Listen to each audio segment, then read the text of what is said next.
My name is Brian Trippe, just kind of formally. Some of you guys know me, some of you guys don't. I've been doing real estate for about 4.5 years, and I started, went to a Rich Dad seminar, heard it on the radio. I read Rich Dad Poor Dad a long time ago, heard, hey, Rich Dad's coming to Birmingham, and I'm like, I'm going to meet Robert Kiyosaki. Man, I'm excited. And obviously you guys know it wasn't like that at all. They get you in there, they start selling you on real estate. Real estate? Well, I didn't even know it was about real estate. Real estate, really? And so I paid $200 to go to a 3-day, I guess a little boot camp that they call it. And I learned so much. I didn't know anything about real estate. And I had learned so much about real estate in that 3-day event that I went out and I did a wholesale deal just from what I learned in that 3-day class. I made $10,000. Changed my life. Changed my life. Because when you finally do a deal and you realize that this thing is real, it's like saying, and I apologize that that's signs over there for some of y'all that saw that. That's a joke, actually. So I'm sorry I just saw that. Anyway, I'm definitely not gonna get political, you guys. But when you do a deal, it changes your mindset, changes your thinking. I used to think, man, I don't want to be a millionaire. Or I don't need 100,000. I just want if I can make $50,000 or $60,000 a year. Oh man, I'm good. I don't need all that. That's a wrong thinking. And I'm not sitting here saying, hey, you got to be a millionaire. But when you start to change your thinking, it all begins with that. And I'm not trying to get motivational on you guys, but it really, really is the truth. So I did that deal. I was a Division I college basketball coach. So I did that deal, had to leave to go to Troy and coach a full season of basketball. And wouldn't y'all know, I couldn't think about basketball. All I'm thinking is, I just made $10,000. I'm going to make $12,000 this entire year coaching and teaching English as an adjunct professor. $12,000 for an entire year. And you made that in a day. So it's just like, so I get home that April, and it's just everything changed. It was April 2013, and everything changed. It's like I got to stop. I'm getting out of coaching. I got to do this. This is real. I was chasing a dream. And this is real, this is tangible. I just got married at the time. I gotta go, I gotta make this happen. And 4 years later, control a lot of assets, got a great wholesale business, got a lot of businesses going. We have a brokerage as well, 205 Realty, just doing a lot of awesome stuff, and it's all because of Rich Dad seminar. So anyway, that's just kind of my background a little bit. I want to talk to you guys today. I've been fortunate enough to learn a lot of stuff from a lot of different people. So what I'm going to kind of show you guys today, I'm really passionate about I used to teach. And so I'm just really, really passionate about just being up here and just, trying to give other people what I've been fortunate enough to get.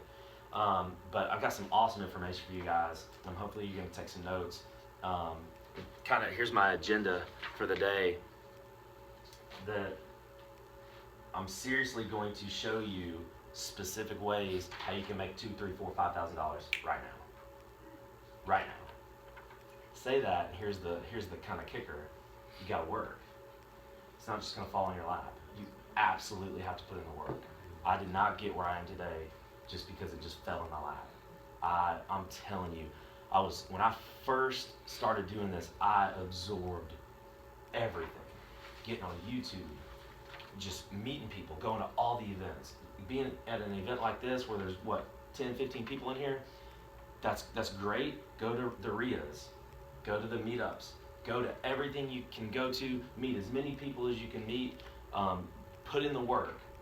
The more people you meet, the more people you get to know, you can do deals with. I hope that you guys, if you leave here today and you find a deal, you call me and I'll split it with you. You see what I'm saying? Like I'd love, it's all about meeting people. All about meeting people. But I'm going to show you how to do it. I'm going to show you actual things that you can do right now for cheap or free and go make $2,000, $3,000, $4,000, $5,000 like that. No lie. I've done it. I'm also going to show you, get into some creative stuff. Every offer I make has 3 tiers to it. I call it the 3-tiered kind of like letter of intent or offer to people. I'm going to show you about that, how I make offers to people. I did it with Mike too. Gave him options, give sellers options. I'm going to show you creative options, creative things that you can do, tangible things you can do when a seller says no. I've got a $150,000 house and I just offered them $70,000 for it, and they said no. Where do you go now? Do you give up? I'm going to show you creative things you can do to make a deal happen. And then lastly, I'm going to teach you guys, show you guys where you can go get money, like right now. If you don't have any money, where you can go get it. And there's some great things. So I'm going to start with the best one. How to go out there and just make $2,000, $3,000, $4,000 right now. The best way, I actually need to hold this. There are a lot of things you can do, and it's crazy. It's unbelievable. I love real estate. If you have a car, you got some gas in your tank, you can drive around and make a bunch of money. Not even joking. You're from Oxford, Anniston? From Anniston? You drive around Anniston right now. You drive around even the worst parts of Anniston. I've been there, and I don't like it. And there's some bad parts of Anniston. You can drive around the worst parts of Anniston. Are there any vacant houses in Anniston? There's several vacant houses. You can jot down several addresses. Just jot them down as you're driving around. I even go so far. Let me back up. Spend $100. Get online and spend $100 on 50 blank yellow 18 by 24 bandit signs. Get them. They'll cost you about, with shipping, it'll probably cost you about $80, $90. When you get them, cut them in half. So now you got 100 18 by 12 by 18. You get 100 of them. Get you a Sharpie and write "I buy houses." Put your phone number in there. Put a Google Voice phone number in there, and go tack them up. Tack it. And then when you go drive, I call it driving for dollars. When you go drive around Anniston or you drive around anywhere, and you see a vacant house, I put my sign in the yard, or I tack it to the front porch. What are they gonna do? They're gonna call me. So I want to buy that house. So I'm gonna drive around. I'm gonna jot down as many. I'm taking a notebook. If certain areas of town, even Birmingham, Roebuck, man, Roebuck, right here where we are, there are probably 500 to 1,000 vacant houses right now in Roebuck. Right now. And I drive Roebuck almost every single day, and try to jot down some addresses. Can't get them all, but try to jot down as many as I can. Because I want to buy that house. Roebuck 35215, which Roebuck's a part of, you can wholesale that house in the blink of an eye. You can wholesale it so quick and make so much money. You go find a vacant house and find the owner, and you just bring me the vacant house. I'll split it with you. I'll split the deal. I'll find the buyer. I already have the buyer. I may be the buyer. So I'll split the deal with you. And so that's an easy way to make some easy money. Just driving around. You're just driving around. That's all you're doing. Tack up some signs. Spend $100. Tack up some signs. Everyone's got $100. You don't even have to tack them up right now with all these political signs. Pull political sign, use the Well, H bracket. That's you. You do you. I'm not doing that. I had a guy one time. No offense to you. I had a guy one time, twice actually, and it kind of makes your heart sink a little bit. Where someone literally tacked a sign right on top. My sign's right here on a pole, and they tacked their sign right up on top of it. And mine's behind it. They didn't even have the decency to tear it down and take it with them. And I wouldn't have known. And then another guy, separate guy, and I know who he was, and I was really good friends with him. I had a sign in the ground. He put his sign in the ground In front of yours? right in front of it. I took a picture of it and texted to him and said, "What's up, man?" He's like, "Oh, I didn't do that." I don't get into all that. But that's fine. I'm just saying the H brackets. You don't use the sign, use the H brackets. I'm not taking someone else's sign down. I'm not going to mess with someone else's sign. And I understand we're past the political part, but that's me. You do you. That's me. I'm just not going to do that because I had it happen to me. That's not something I would like to do. I had one taken off a tree, turned around, and the back of it was white. I was doing marketing for a mold remediation guy, and they took his white sign off, turned it around, and took a big marker, and just made their ad. Yeah. Right back there. I'm like, they're trying. Got to give them a little. At least they're trying. Grayson Valley over here. I had one of my signs up, as you know, in those little townhouses back where those townhouses are. Yeah. someone had flipped my sign around and put yard sale 1 to 3 or whatever. And I was like, because you can kind of, it was a white sign, so you can kind of see through it a little bit. And I was like, is that my sign on it? And I stopped, and I turned around, I was like, Well, after the yard sign, just go back and flip it back around. yeah, that's what I did. But still, I mean, it's just, come on, man. Do your own thing. Or this happened to me too. I'm sorry. Someone took one of my signs down. A homeless man took one of my signs down, wrote work for food, whatever, and was holding it up. And it was my sign on the back. I was like, man, come on. You should buy, give you $20, you just stand here all day and hold that sign. Yeah, I know. I've thought about that. I'm definitely thought about that. You got to get creative in this business. You absolutely. If you're doing what everyone else is doing, you're going to get lost in the shuffle. You got to find some kind of creative little method to go. Bird dog. Like I just said, go drive around. If you find an address, just text it or email it to me, and that's all you have to do. Don't do anything else. What if that's all you did? You don't have to do any work. Just drive around, or it could be on your way to work.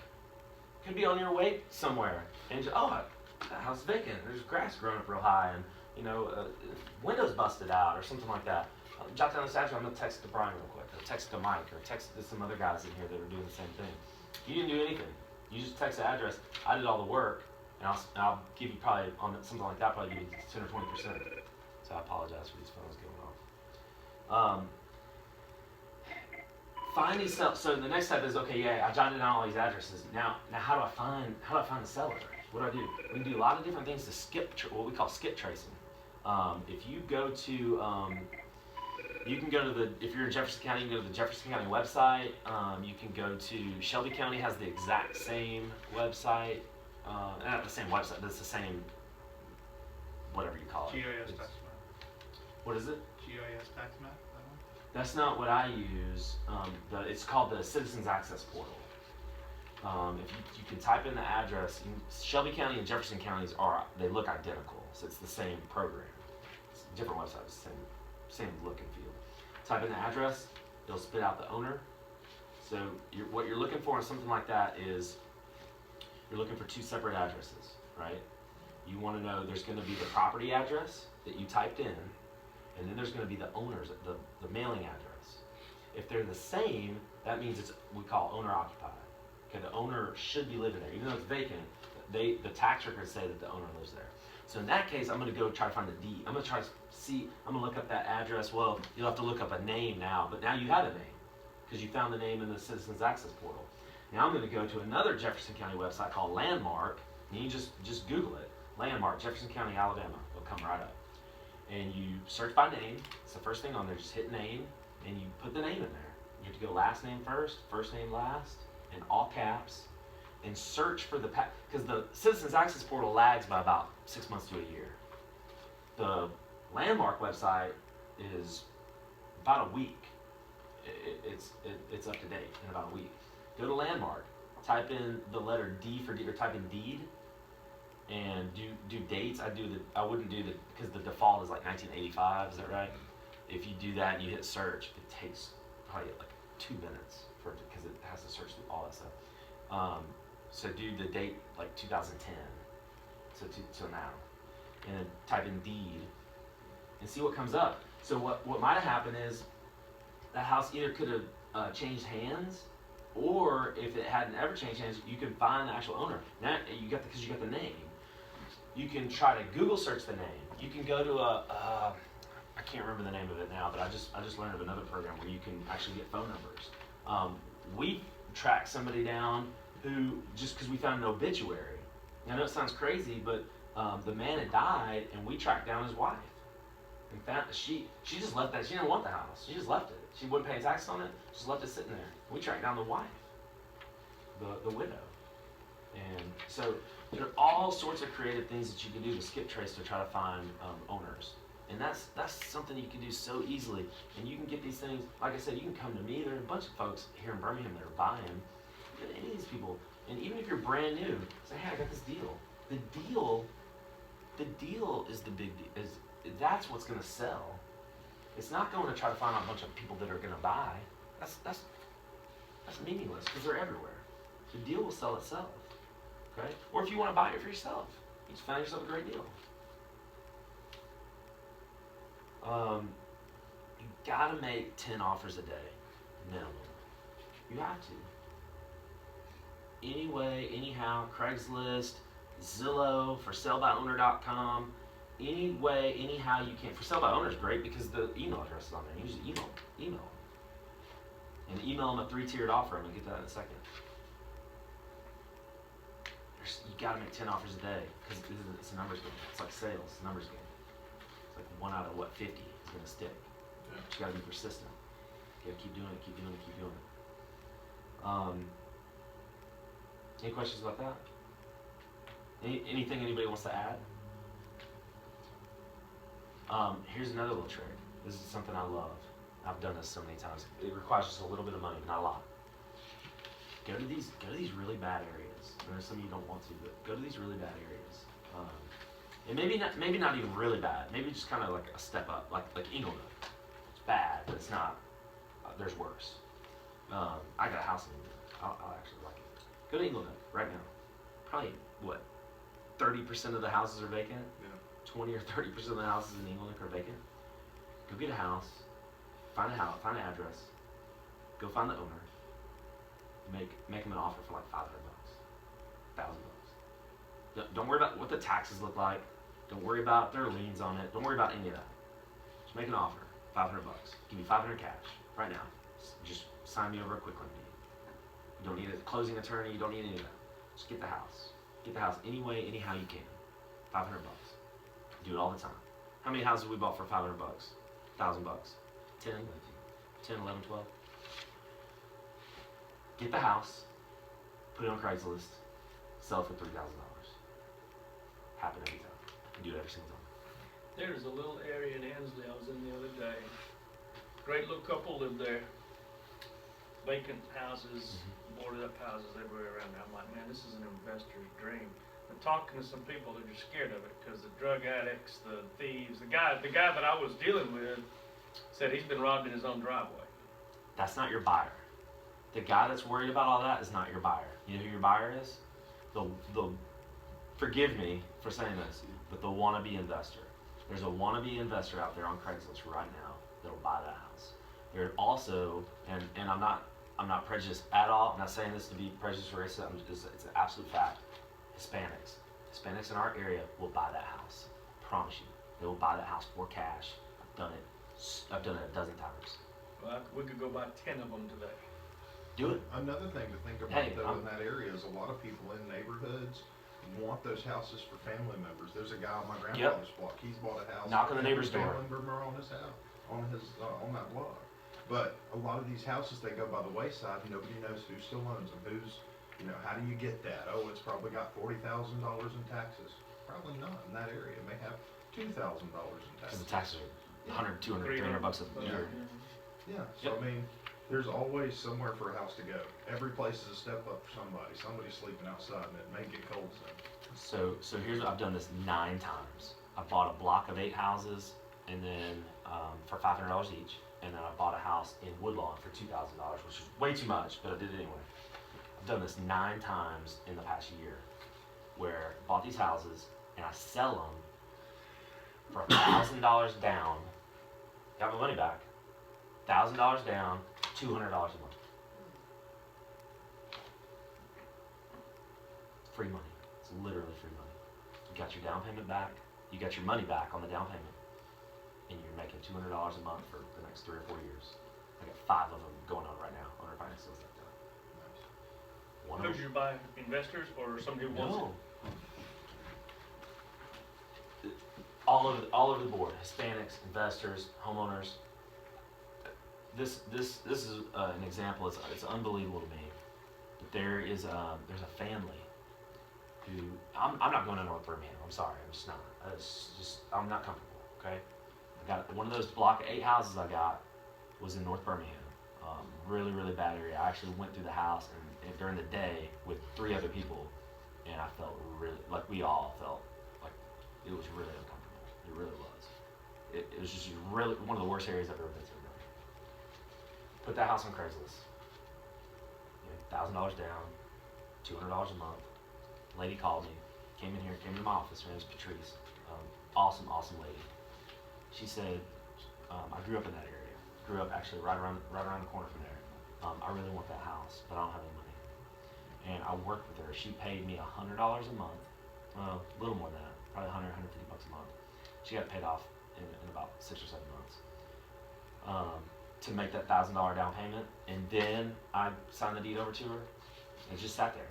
And I said, you can start working on it right now if you want. You don't have a deed. You can start doing some stuff if you want. She went in there and she cleaned it up. And while she was doing that, she didn't have a deed. She cleaned it up, and she was sending me pictures. And she's like, I want this house. This is my house. She was boarding it up in parts while she was fixing it up, and finally got the $1,000, and we made an agreement. She's only paying me $50. 1 month she only paid me $25.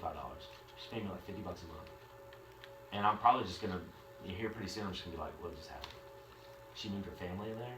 Like she tells me, she sent me this long email one time. I was just so grateful. She got this house for next to nothing, and she never would have been able to be a homeowner. She's renting her whole life on Section 8 her whole life, and it's just an unbelievable story. And I'm not in the charity business necessarily, but that kind of stuff is, you can do some good actually. So, but anyway, I hope I've given you just 4, 5, 6 ways you can go out and just make some money really quick. Owner finance the deal. Buy it if you can buy it for $500, $1,000. There is a buyer out there. Now, I'm not talking about a buyer you're going to meet at a RIA or an investors club. Probably nobody in here is going to be your buyer. Your buyer is going to be those people that they want to live in them, or the guy that just, hey, I live around the corner. I'd love to kind of fix that thing up as I go. It's awesome. It really is, and it works. And it's free money. It's free money. You get your money back on the down payment, and then everything else, the next 3, 4 years that you're going to get $200 a month. It's what I call free money. Typically, how long do you have it go out? You say 3 or 4 years, or? Yep, it depends. Certain houses, I kind of know the minimum I would sell a house for is, if it's not cash, the minimum I sell a house for is around $5,000 or $6,000. I'm talking about like the worst houses. Selling it for $5,000 or $6,000, get $1,000 down, and so I just amortize it out at 9.999% interest. Amortize it out for 3 or 4 years, whatever payment they can reasonably make. My requirement is they have to have a job. I'm not checking anybody's credit. For me to own or finance them, you gotta have a job, and you have to have worked that job for a minimum of 2 years. That same job. And if you do that, and you can prove that, I don't care what you're making. If you can prove you have a job, and you've had that same job for 2 or more years, then I don't know, but I hope that you can make that payment. I've had one time where a guy just absolutely skipped out, didn't make the payment ever, did not even make the first payment. I'm never going to foreclose on him for that house. Ever. It's going to cost me $1,100 to foreclose. I don't want the house. Got the $1,000, bought it for $500. Just let it go. I still have the mortgage out. He can't do anything with the house. He can't sell it. Because I've got, there's a lien on it. There's a mortgage on it. What do you do when those houses typically have liens on them? So like from city for grass, violations. I don't get into that. I don't worry about that. I always tell the buyer, you need to do your own due diligence. You can see what the taxes are. You can pull up what the backs. Jefferson County and Shelby County you can. I'm not sure about Calhoun or. You can. Okay. But you can tell how much, like you can like hit payoff like on there, and you can tell you exactly how much the taxes are. Or you can call the county if you're in a county where it doesn't have that. You can call the courthouse and they will tell you. So you can find that out pretty quick. And I tell them, hey, it looks like there's about $1,200 in back taxes. I don't get into all that. Hey, look, there may be a sewer lien. I don't know. There may be a weed lien. I don't know. That's the risk you're taking. If you want to go get a title search, go get a title search. I'm not doing all that. But I tell them. Kind of buyer beware. I give them a quick claim deed anyway. So everybody know that you want me to explain deeds for a second, or is that you do? Okay, so the warranty deed, general warranty deed, strongest form of deed. That means that the previous owner guarantees that there's no other prior ownership. All the ownership is being transferred from this guy to you. General warranty deed, nobody can come back and claim anything. Okay. And you obviously want title insurance ensures that that nobody can ever come back and lay claim to the property. Statutory warranty deeds, I've used those a couple times. that's when I'm gonna guarantee, just because I had a title search done, I'll get a title opinion, what they call a title opinion. I won't buy the title insurance. I'll get a title opinion for usually about 100, 150 bucks. So I know that there's nothing else previous, so I'll give them a statutory warranty. Quit claim deeds are, I do not recommend any of you really messing with quit claim deeds. It's the lowest form of deed. It literally means next to nothing. All it means is the person that's selling you that house is saying that all the ownership that I have, I'm giving to you. That doesn't say that there could be some ownership somewhere else. It's all the ownership that I personally have is going to you. That's a quitclaim deed. Don't get involved with those. If someone's trying to sell you a house with a quitclaim deed and you're not going through a title insurance company, don't even get involved with that. Now, I'm not talking about these little $500 houses. If you're getting these houses for $500, I don't even worry about any of that. If you're buying a house, like you're talking about that house in Leeds, you're going through a title company and you're going through an actual formal closing, and they're gonna ensure that that the deed is crystal clear, that the title is good and marketable. Any questions about that? Okay, I'm gonna move on. My 3-tiered offer letter. This is, I do this just about every time, but it's less formal than an actual letter. You can certainly do the letter. We sit in here and we'll make just a cash offer on the phone, and then we send it to them. We send it to them in the mail. And sometimes we do the 3-tiered offer. When they don't accept the cash offers, when I try to give them other options. Okay, so your 3-tiered offer. Let me just put it that way. If anyone has ever been in sales or has ever been sold something or has ever sold something to someone else, you always want to present when you're getting ready to sell here and you're getting ready to talk about pricing. You always want to give them some options. We got this option, we got this option, we got this package, and this package. This package is $10,000. This one's $2,000 and it has this and this and this. This one's free, but it's $99 a month, whatever. And you always say, which one works best for you? Which one works best for you in your budget? You don't say, hey, do you want to buy this thing? Which one works best for you? So that's the way I always present my offers, is which one works best for you. And so I always have the cash offer. Cash, and I explain this to everybody I talk to on the phone. So listen, I'm not going to be your highest offer. It's cash. It's going to be quick. I'm going to be your easiest offer. It's going to be quick. We're going to close in 2 or 3 weeks. It's not going to be what you thought you're going to get for the house. I say this to every seller. I do not recommend that you do this unless you need money right now. And it depends on the area too. If it's Roebuck, I'm probably not going to say that. But if it's Vestavia, say it every time. I say it every single time. That way, because if you make a $100,000 offer on a house in Vestavia, you're going to get hung up on. You just are. So you can't present it like that. So listen, I'm going to make you a cash offer, but I don't recommend that you take it. And I say that before I even make the offer. I don't recommend that you take that offer unless you absolutely need cash right now. It's the only way I'd ever recommend that to anyone. Because I'm honest. I'm just telling you. Unless you need cash right now, there's no reason to take that offer. Cash is going to be quick. Whether you have it or someone else has it, and you're wholesaling it, whatever it is, it's quick close, easy. Then I got, anyone ever heard the phrase, I used to answer the phone this way, I don't do it anymore, but I used to say, I buy houses cash or terms. Anyone ever heard that? I buy houses cash or terms. So I used to say this all the time. I don't say it. I still believe it, but I don't say it. I don't answer the phone that way anymore.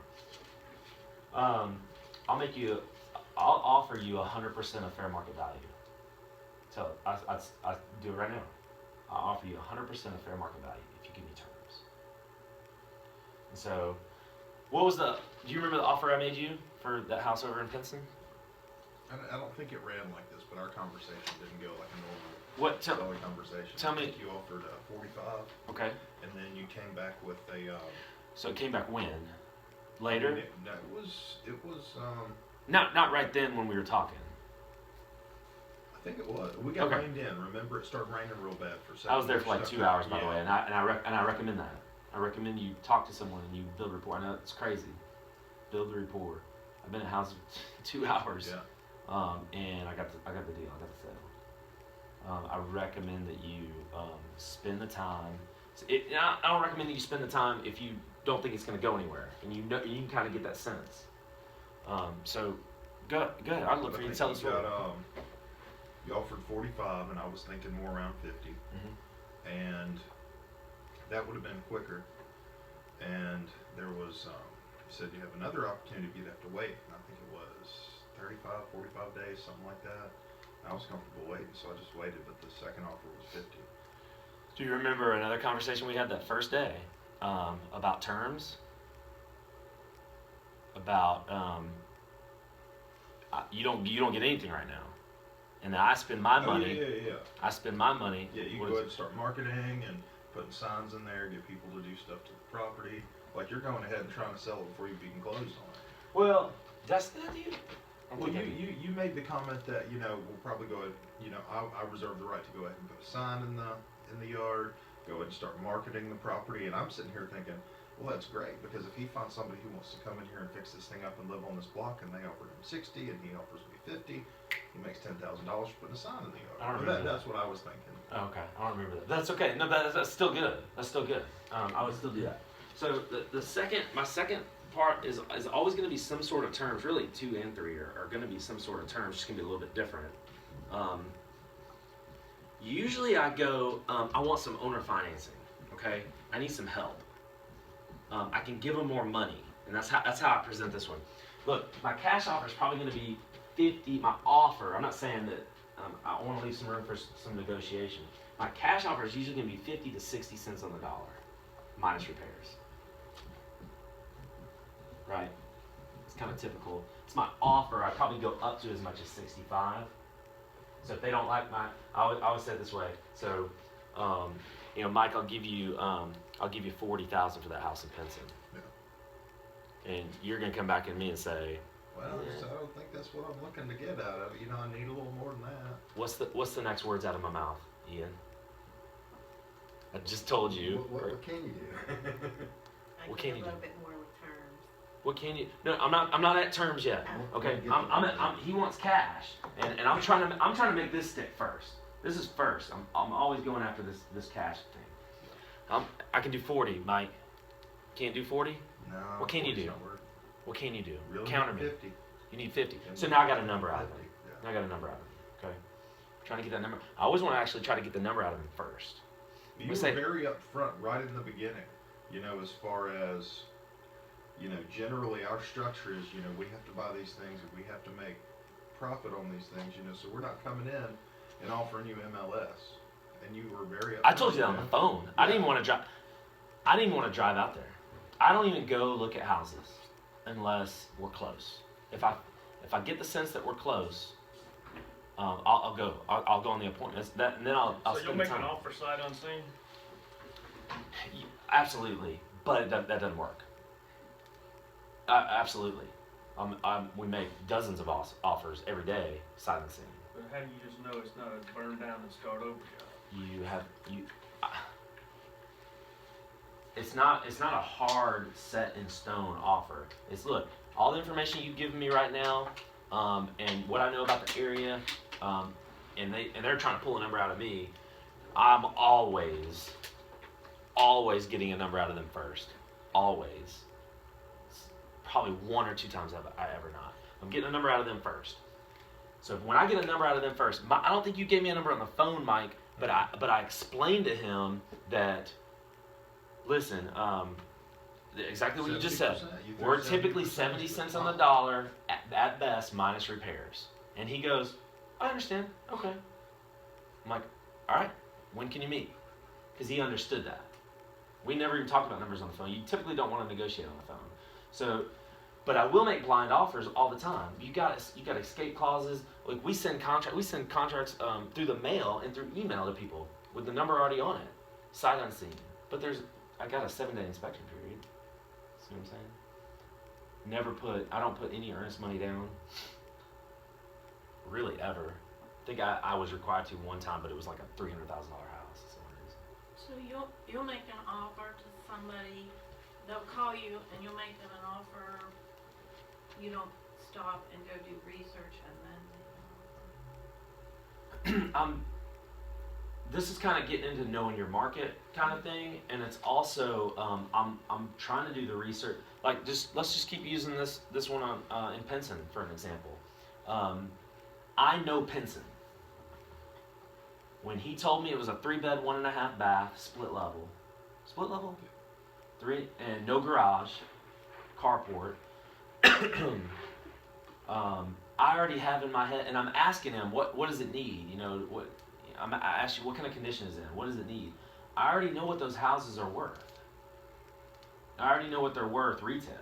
They're worth about $100,000. And so I told I'm just like, look, I'm 70 cents on the dollar minus repairs. So I'm offering you 70. If it needs 20 worth of work, I'm offering you 50. That's the offer. And so because I already know my head is worth 100, roughly. And so that's knowing your market. But it's also I also pulled it up. I'm talking to him and I've just Zillowed it, just real quick, just to get a snapshot. Zillow's not perfect. I don't need perfection. I need it to be done. I need a snapshot. And so I pulled up the Zillow ad, and there was like, I guess it had sold recently. He had just bought it, and there were pictures, somewhat recent pictures. I'm going through the pictures, and I'm seeing the Zestimate, which that doesn't really do anything for me. But looking at the sold comps on Zillow, I'm a realtor, and I've got the MLS, and I'm still looking at Zillow. I'm just getting a snapshot, just trying to confirming what I think I already know about the area.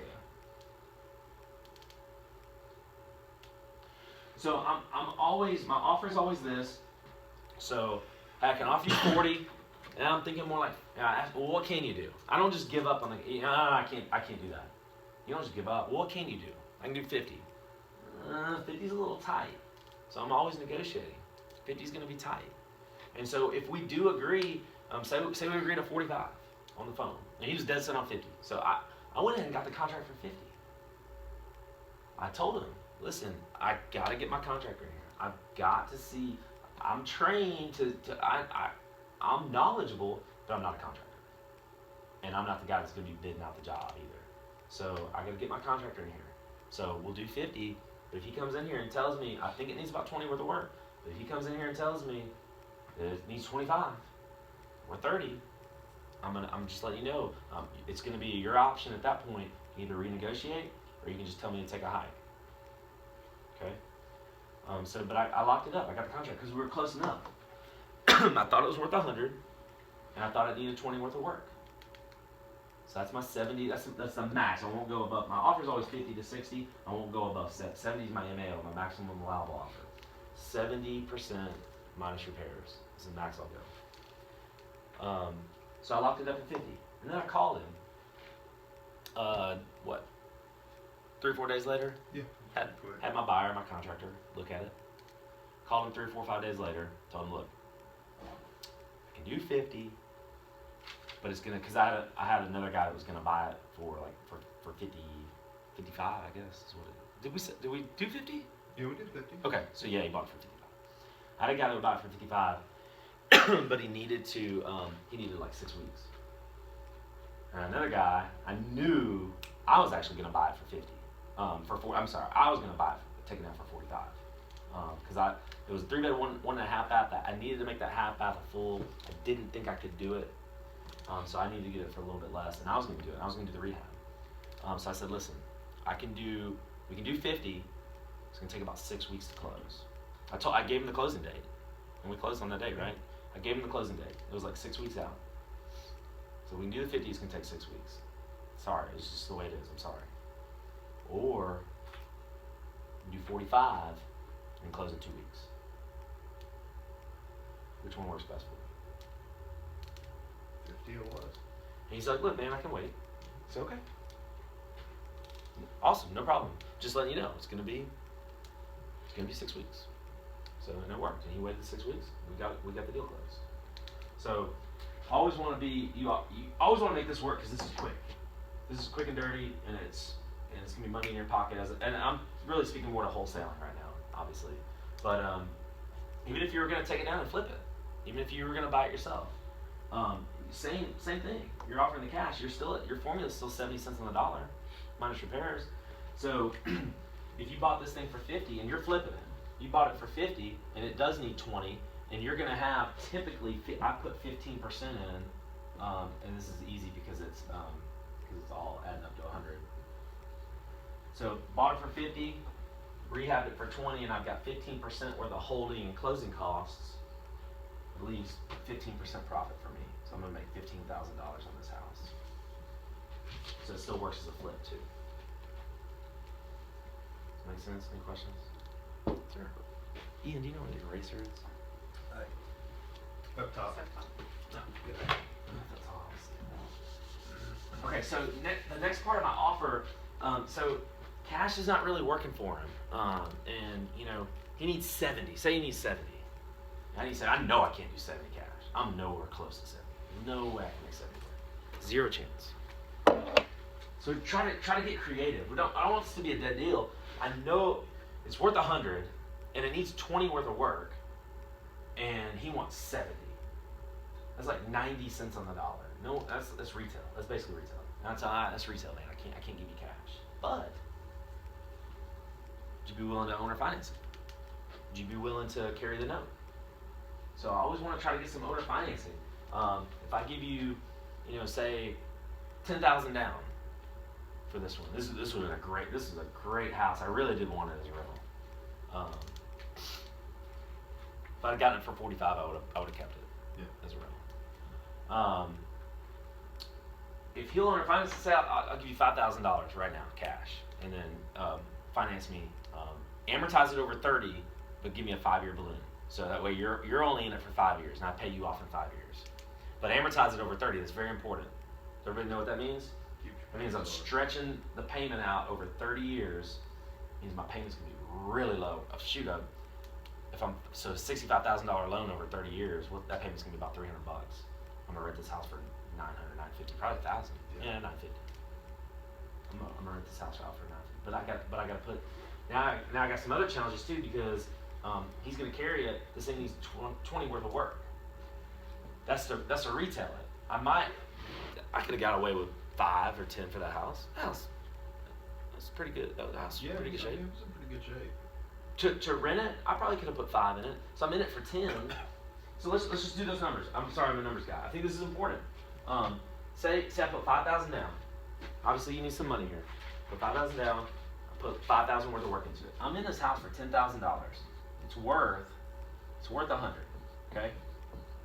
I'm in it for 10. My payment. Anybody have an amortization calculator? No. Let's just gonna ballpark some numbers. Let's say my payment to him is gonna be $300 a month. So I'm gonna rent it for $1,000. Keep the numbers even. My payment's gonna be $300 a month. I'm gonna have about the taxes on this one are really high. I think they're like $1,300 or $1,400. Yeah. Let's just say 1,000. $100 a month. Let's just say $100 a month. And my insurance is going to be more like $60 a month. Taxes, insurance, what else? I'm going to manage it myself, so I don't need a property manager. Let's just put a vacancy rate in there just to have it. Maintenance, maybe sometimes. Let's put another 10%, $100. Okay, so I'm at 3, 4, 5, 560. Let's just call it 7. I have $700 worth of expenses. I'm gonna rent it for $1,000. I'm gonna cash flow $300. And my calculator is currently, I'm recording this. Anybody have a calculator? You want to get out real quick? Anybody? Thought I had one in here. Put 300 in there. Here. This is my net, right? This is my net operating income. This is what I'm gonna net every month, okay? Multiply that by 12, so give me my 3,600. 3,600, and now divide that for my investment. Divide that by 10,000. So 3 years.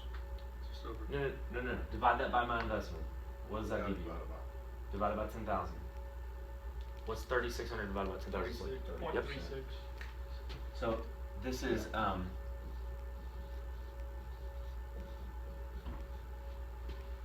who's taking that deal? I'm taking that deal. I make 36% on my money. What interest rate are you offering on this owner finance? Nothing, It's all negotiable. okay, It's all negotiable. just whatever the current market. I'm going to talk about some specifically some owner finance deals that I'm doing right now that other folks are financing for me. Got them as low as 3%, and as high as 6 actually. The highest one I have is 6. I mean, you're not going to get this is essentially a commercial loan, an investor loan for less than 6%. So it's all negotiable. You know, if you're savvy and you're the seller, like I try to get 9.99 when I'm selling, and I'm owner financing as the seller. And actually, I know some folks that they're getting like 12 and 13 and 14. I think that's closer to usury, so I don't go there personally, because with Dodd-Frank out there, you can do some stuff as a small business. You can get up to Dodd-Frank, the law, the law that passed 3 years ago, which is probably going away actually. But right now, you can only legally do 3 owner finance deals per year, per entity, or per name. So keep that in mind. On some different businesses. Or a different name. It could be your wife's name or your son's name or your a relative's name. So you do 3 per person or entity, without having to get licensed or as a dealer or whatever. Having to go through all that stuff. So that's a good deal right there. I'm in it for $10,000. That's a good place to put $10,000. If you got $10,000 laying around and you don't want it to just sit in the bank and rot away, because it's the rate of. I'm sorry. It's losing money. But yeah, it's losing money. Yeah, it's better to have it under your. When I got that check, I took it to the bank to deal with it, and my banker goes, "Oh, you want to open an account? A bigger, something paying a little interest." I'm like, "You don't have any interest." And they're like, "Oh, that's 0.2%. It's better than under your mattress." No, under my mattress, if at 2 o'clock in the morning I find somebody who's got a $10,000 car they want to sell for $2,000, I'm buying it. Because I mean that's where your money. You gotta have some liquid. Gotta have cash. It's with inflation's like hovering around 2.8%, 3.2%, somewhere in there. You are losing money with your money in the bank. I'm not saying don't have a savings account, don't have rainy day fund. I'm not saying that. I'm saying if you have money that's just sitting there and you don't need, you're not going to need $10,000 because maybe you have 20 or maybe you have 15. There's a great place to park $10,000 because now he's carrying. So you've got an $85,000 loan now. You owe $85,000 on a house worth $100. So you got a little bit of equity there, but you got some really good cash flow. Okay, it's a great place to put it. And Pinson's a growing area actually. Pinson's a really nice growing area right Yeah, Camtech is building they do car manufacturing. They have $18 to $25 an hour jobs, and they just built a plant in Pinson's gonna have 500 jobs. So I mean, those people are gonna want houses. Those are gonna be families. Pinson, Clay, all out there. It's growing. So it's a really good area for an investor right now. Any questions on this?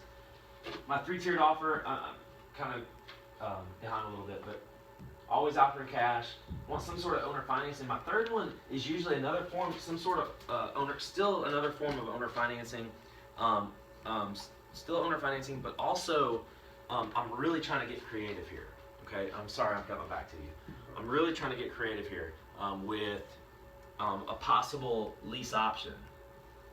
And I'm not talking about a lease option in the sense that the real estate courses are teaching you. I don't like those. I mean, you can do them. They're hard. They're really, really hard. I'm gonna explain this in a second. There's a better way to do a lease option. So there's 2 kind of lease option. You could offer them any of these. I don't go more than 3. So I'm really giving you 1, 2, 3, 4. I'm really giving you 4 here. Lease option, rental. I've got both of these, by the way. I've got both of these deals going on right now. And a lease option flip. Okay? And this is what I actually pitched to you, Mike, if you don't remember. That's what I was trying to pull out of you. I pitched this to you. But I'll talk about it in a second. So these are awesome. I've got 2 of these deals going on right now. Let me see. Okay, I'm gonna go right into the next thing. I'm gonna go into some examples. Perfect segue. I have a lease option rental right now, and I have a lease option flip that I'm starting Monday, actually. So, okay, lease option rental. I'm leasing a house, 501 Air Drive in Irondale. Awesome house, $150,000 house. I'm in it. He was behind on his payments, paying 2 mortgages. I'm trying to offer him creative option because he couldn't accept my cash. Offer because he owed too much. Okay, owed too much, can't do it. So what do most people do? Sorry, I can't help you. They walk away. Ugh, kills me. This is a deal. You can make a deal out of almost anything. You really can. So I'm trying to get creative. He's paying 2 mortgages. He doesn't even live in this house. It's vacant. He had it on the market for 6 months. Wasn't selling. He's still paying. So I'm not gonna. And I also one of my offers, if it's the right area, I may offer, because I'm a real estate agent, I'll offer to actually, I'll put a 4th one in here. Offer to list it for him. Hey, you know what? I don't recommend you take this cash offer unless you absolutely need the cash. But let me help you. You can get more if you can afford the time. It's all about time. You know, if you need cash now, we can do this. But I don't recommend it to you unless you need it. Let me list it for you because I can get you more. We'll list it at 90 cents on the dollar, and we'll get a quick sell. Let's do this. This is something I'll offer that. I'm sorry, get off track. And even if you're not a real estate agent, you can actually. I'm an agent. You can give it to me, and I'll give you a referral fee. You know, so there's always some ways you can monetize that. Okay. So lease option rental. This house in Irondale is worth about $150,000, 3-bed, 2-bath, split level. Great house, a brand new roof on it, brand new HVAC. It's in really good shape. It needed very little work. So I went in, and his payment was actually a little bit high too. His payment is $760 a month. And I knew I could probably only rent it for about $1,000. I try to make, if I can't make $300 a month, I'm probably not going to do that deal. I need $300 a month because I need some buffer. Okay. I need that kind of buffer, just in case it goes vacant. That's a high payment to commit yourself to, $760, if it's not rented. So you always want to make sure you've got some margin, okay? So for this one, the one I have, the payment was about $760 a month, but that included taxes and insurance. It was escrow, okay? And so really the only thing left, because I'm going to manage it myself, you could take out another 10% for management if you're giving it to someone. All I got is maintenance and a vacancy rate. That's really the only other expense I'm going to have. So I need to rent this thing for $1,100 to make this work. So I told the guy, look, I'm gonna lease it from you. I'm gonna rent it from you. Okay? I'm gonna take over your payments. He was 2 months behind on his payments. I'm gonna take over your payments for a little while. I'm gonna make your payment. Okay? I'm gonna catch up your payments. I'm gonna make your payment. And it needed I ended up spending about $3,500, just minor fix-up stuff. And I'm gonna fix it up. I'm gonna do all that. And he didn't get a dime. He didn't get a dime from me. I didn't give him like $5,000 to make this deal happen. You can, if there's enough equity in there. But there's about $85,000 owed on the house right now. Owed, and it's worth about $140 to $150, somewhere around there. So I got some equity. I'm gonna end up with some equity. But how I structured the deal was I'm gonna lease it from you for $760 a month. Okay? His payment. Yep. I'll lease it for you for $760 a month. A 5-year option to buy the house. I got a 5-year option to buy that house. You cannot sell this house to anyone else in 5 years. This 5-year period of time. So I have an option. I'm leasing it from him with the option about. A lot of times when you hear on that option, is that written down what you would pay him for it? Yep. And you know what's in the blank? Whatever's owed on the mortgage. That is literally what is in the blank. Whatever's left on the mortgage. So you automatically cannibalize all of his upside. I don't mean that in a negative. That's That's great. That's a terrible way to put it. I definitely am not pitching it to him in that phrasing. Yeah. Well, that's what I'm thinking. No, I've got some. I'm not going to do the deal if I don't have it. I'm not going to do the deal for $240. And actually, If I've got maintenance, it's going to be less than that. So And if you on have average, 2 months $150 a vacant, month. Yeah, And I'm taking on all the risk. yeah, oh yeah. And you're saving his butt because he's got 2 houses. Two His mortgages. credit's tied up with this bad boy. And he's behind. Yeah, He's behind. so he's already taken a hit on that. He's getting shaky. So You're helping him. I called. I spent. A total. I was in this house for about $7,000, and I made this happen in about a year ago. About a year ago is when we did this deal. And so I've got a 5-year option, and it's my option. And I told him it's my option to renew. After every year, I'm gonna renew or not renew. And so he agreed to all this. And here's the kicker. This makes it even better. I even threw this little caveat in because I always put it in the position that well, first of all, I helped him, and he's really, really grateful. Okay, that's A. But I've got to make money. I have to. Excuse me. I want to help people, but I've got to make money. I have to, or I'll go out of business. And I can't help anybody. I told him I got to make $300. I have to make $300 net. If I don't, it's gonna make the numbers really tight. Say it goes vacant for 1 month. I got great tenants in there right now that really want to buy the house. I may end up selling it to them on a kind of actually being a traditional kind of more of a sandwich lease option, where I never end up even buying it. But still cannibalizing all the equity. I told him I gotta have $300. So I'm gonna pay you, but I'm leasing it for what you owe. But that $60 right there, you're gonna have to pay me $60. You're gonna have to pay that. I gotta make $300. He cuts me a check every single month for $69.84 or whatever it is. That's awesome. Every single month. And I make $300. Because I've got it rented for $1,000. I forgot to tell you that. I got it rented for $1,000. I tried to rent it. I told him up front, I said, if I can rent it for $1,100, you don't have to do this. I can't, and I tried. I really did try to rent it for $1,100. I tried for about 2 or 3 weeks, and then when I dropped it to $1,000, it rented like in a heartbeat. If I can rent it for $1,100, you don't have to do this. But if I come down to $1,000, I've got to have $300. I have to. It's my margin for error. So to date, after 1 full year, I have recouped. I'm actually back whole. It's ROI is bad. There's no ROI. There's no return. I don't have any return right now. But ROI, if you actually understand the full formula, it actually includes appreciation and it includes your equity. It includes all that. But I have no cash flow, really. I'm back to zero. I've got all my money back, but I haven't made any money. I'm banking on this right here. This is a kind of long-term play for me. I've got a ton of equity in this house. I've got 4 more years to make that happen. I'm not in any hurry right now. And I may end up selling it back to the tenants, actually. Help them repair their credit.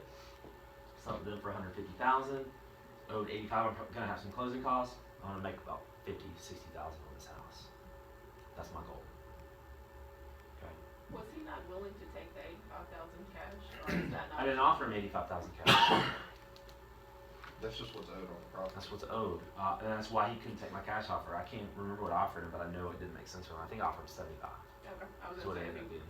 why wouldn't he accept the 85? I know that's what was I couldn't do 85. Okay. Any questions about this method right here? This lease option. This took a little bit of money for me to do this. It cost me about between $6,000 and $7,000 up front of my own money to make this deal happen. Okay, so it's not like you can't just. There are some deals. I'll show you how to get into a deal with literally nothing. But this one took a little bit of my money, and it's a long-term play for me. Okay, long-term play, and it solved the problem, and I got the deal, and made the deal happen. Okay, real quick, lease option flip. I'm doing this. This is the first time I've ever done this, and I don't even know if this is a thing. I just came up with this. Okay, it could be a thing. I'm not saying I invented it, but I didn't get any training. It's just something. It's just thinking outside the box, just making a deal happen. Okay, lease option flip. Guy called me from Oxford, and I'm not going to Oxford. I'm sorry. I did a deal in Gadsden, and it actually did really, really well. Really well. One of the best wholesale deals I've ever done. It's the only reason I went. Talked to this guy on the phone at Oxford, and the whole time I'm talking to him, I'm like, why am I talking to this guy? I'm wasting my time. I'm just trying to get some information out of him. Like, listen, if I'm going to Oxford, man, I got to make like 60 grand. I mean, if I'm doing this, I got to get your house for like $10, you know, something ridiculous. I mean, I'm just not going to Oxford. And it was just, we ended up talking for about 30 minutes. The more we talked, this guy's just absolutely just, he needed to get out. And cash offer, so I met with him. It took me an hour to get there from here. I ended up meeting with him without ever really even talking about numbers, just kind of explained my position. And he seemed to be very agreeable to it. So reluctantly, I drove to Oxford. And I was probably only there for like 15 minutes, too. I sat there and told him, hey, and it was a great house. And I did all the research. It was a great house, about $150,000 house in Oxford. Great school system if you know anything about Oxford. Great little area. Tried to do as much research as I could because I'm not from there. And I knew a little bit about it, but called a realtor actually. I should have called you. I didn't think about it. Called a realtor and kind of got their opinion. I've got the MLS, which I guess is it different MLSs, or you still use Greater Alabama, Greater Birmingham? So I used ours and just tried to see some comps, and the comps were really strong. And I pulled up kind of pictures of the front of the house. It looked really good. It's like, well, all right, could be something. So I went, made him a cash offer, which was like 50 cents on the dollar. Because I got a lot of risk. I'm going to a place I've never been. I've got to make sure I can wholesale this thing. Because that's my play. I'm going to try to wholesale it. He owed more. He owed more than what my offer was. So he is very, very similar to this one. He owed I think he owed 85. It was around 85. And his payment is smaller than that. I think his payment's like 550, 560. I've got it there. So his payment's really low. Includes taxes and insurance. I said, listen, all right, let's get creative. Like, you got a problem. He's already moved out, got divorced, was left with the house. Okay, there is some equity there, and I really told him I'll list it. Let me list it. I'll just list it for you. He goes, nah, I don't. I need something to happen right. He said I can't make the payment. I cannot make that payment. That's why I'm moving out. And so, ding, ding, ding, ding, ding. He just told you what his problem was. You're in the problem solving business, right? I'll make your payment for you. Let me make your payment for you. So I was thinking this, I was going to rent it, and I was just like, I'm not good. I'm really practically can't manage a house in Oxford. And, having to go through the whole deal, get the property manager and all that stuff, and managing the property manager in Oxford, I don't want to deal with that. So I said, listen, here's what we'll do. House is in, like, unbelievable condition. The only thing it needs is paint on the inside. There's brand new siding on the outside. Brand new roof just put on. He just built a brand new deck, brand new HVAC. Everything is like this is how it's beautiful. It's a great house. 3-bed, 2-bath, 4-bed, 3-bath, completely finished basement. No garage though. The only thing it needs is paint, and it needs flooring in the basement because he put laminate down very poorly. Me and my contractor, excuse me, are going out there Monday. And I'm going to get a bid on it. But I've already got the deal wrapped up. I've got an option to buy. I'm leasing it from him for his payment. And I've got an option to buy it, but my option window is only 1 year. No, I'm sorry, it's 2 years. It's 2 years. But I told him up front, it's not going to take that long. I did 2 years just so I had some buffer. It's not going to take that long. As soon as I get this thing fixed up, I'm putting it on the market. I'm listing it. Okay? So I'm going to list it. So now you got to get really creative because I'm not the owner. And so, and I'm a realtor, I'm going to get in trouble if I don't do this right. So, with this one in particular, you can do that though. I can't. So with this one in particular, what I'm actually going to do is I'm going to list it, and he's going to be the seller. Okay? I'm going to put a second mortgage on the house, and I'm going to get my equity that way. Put a second mortgage on the house, and I'll get my equity at closing. That makes sense? No. No? How you putting a second mortgage on it? I'm filing it at the courthouse. He's going to sign it, get it notarized. So there's already a mortgage on it for 85, and when I get done, I know my numbers. I'm going to go to the courthouse, or I'm going to have him sign a mortgage. I've already told him all this. He agrees to all of it. He understands what's going on.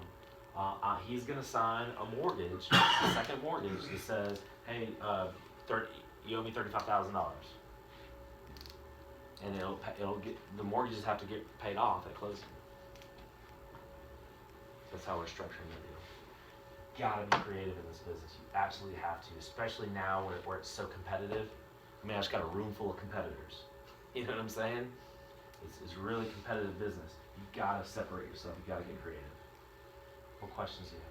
You don't actually go through a mortgage company, you're just putting a cloud on the title for the 35,000. It- Is that? Well, yeah, but I don't when you say cloud the title, that's You're just putting a lien. that's terminology like that you're doing that. I don't say illegally, but you're doing that when you don't have permission to do that. Well, maybe I should I'm not say clouding the title is more like I got a contract on a house. I'm going to the courthouse and I'm filing this contract at the courthouse. Mm-hmm. That's kind of clouding the title.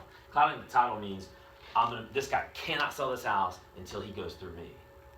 It's not like that. It's like he already knows I'm doing this. So that's not the right terminology. I am putting a lien on the house. Yes, I'm putting a second lien on the house with his permission. He's signing it. So, sorry, my stomach's growling. But I do recommend to you, you brought up a good point, I do recommend to all of you, and I've done this successfully and it works. You get a contract signed, that's a legally binding document that does not require a notary. Okay? If you get a contract on a house and you suspect that the seller may, or a buyer may go behind your back, or a seller wants to get out of it, and you're not letting them out of it so easily, you can go file that contract at the courthouse with an affidavit.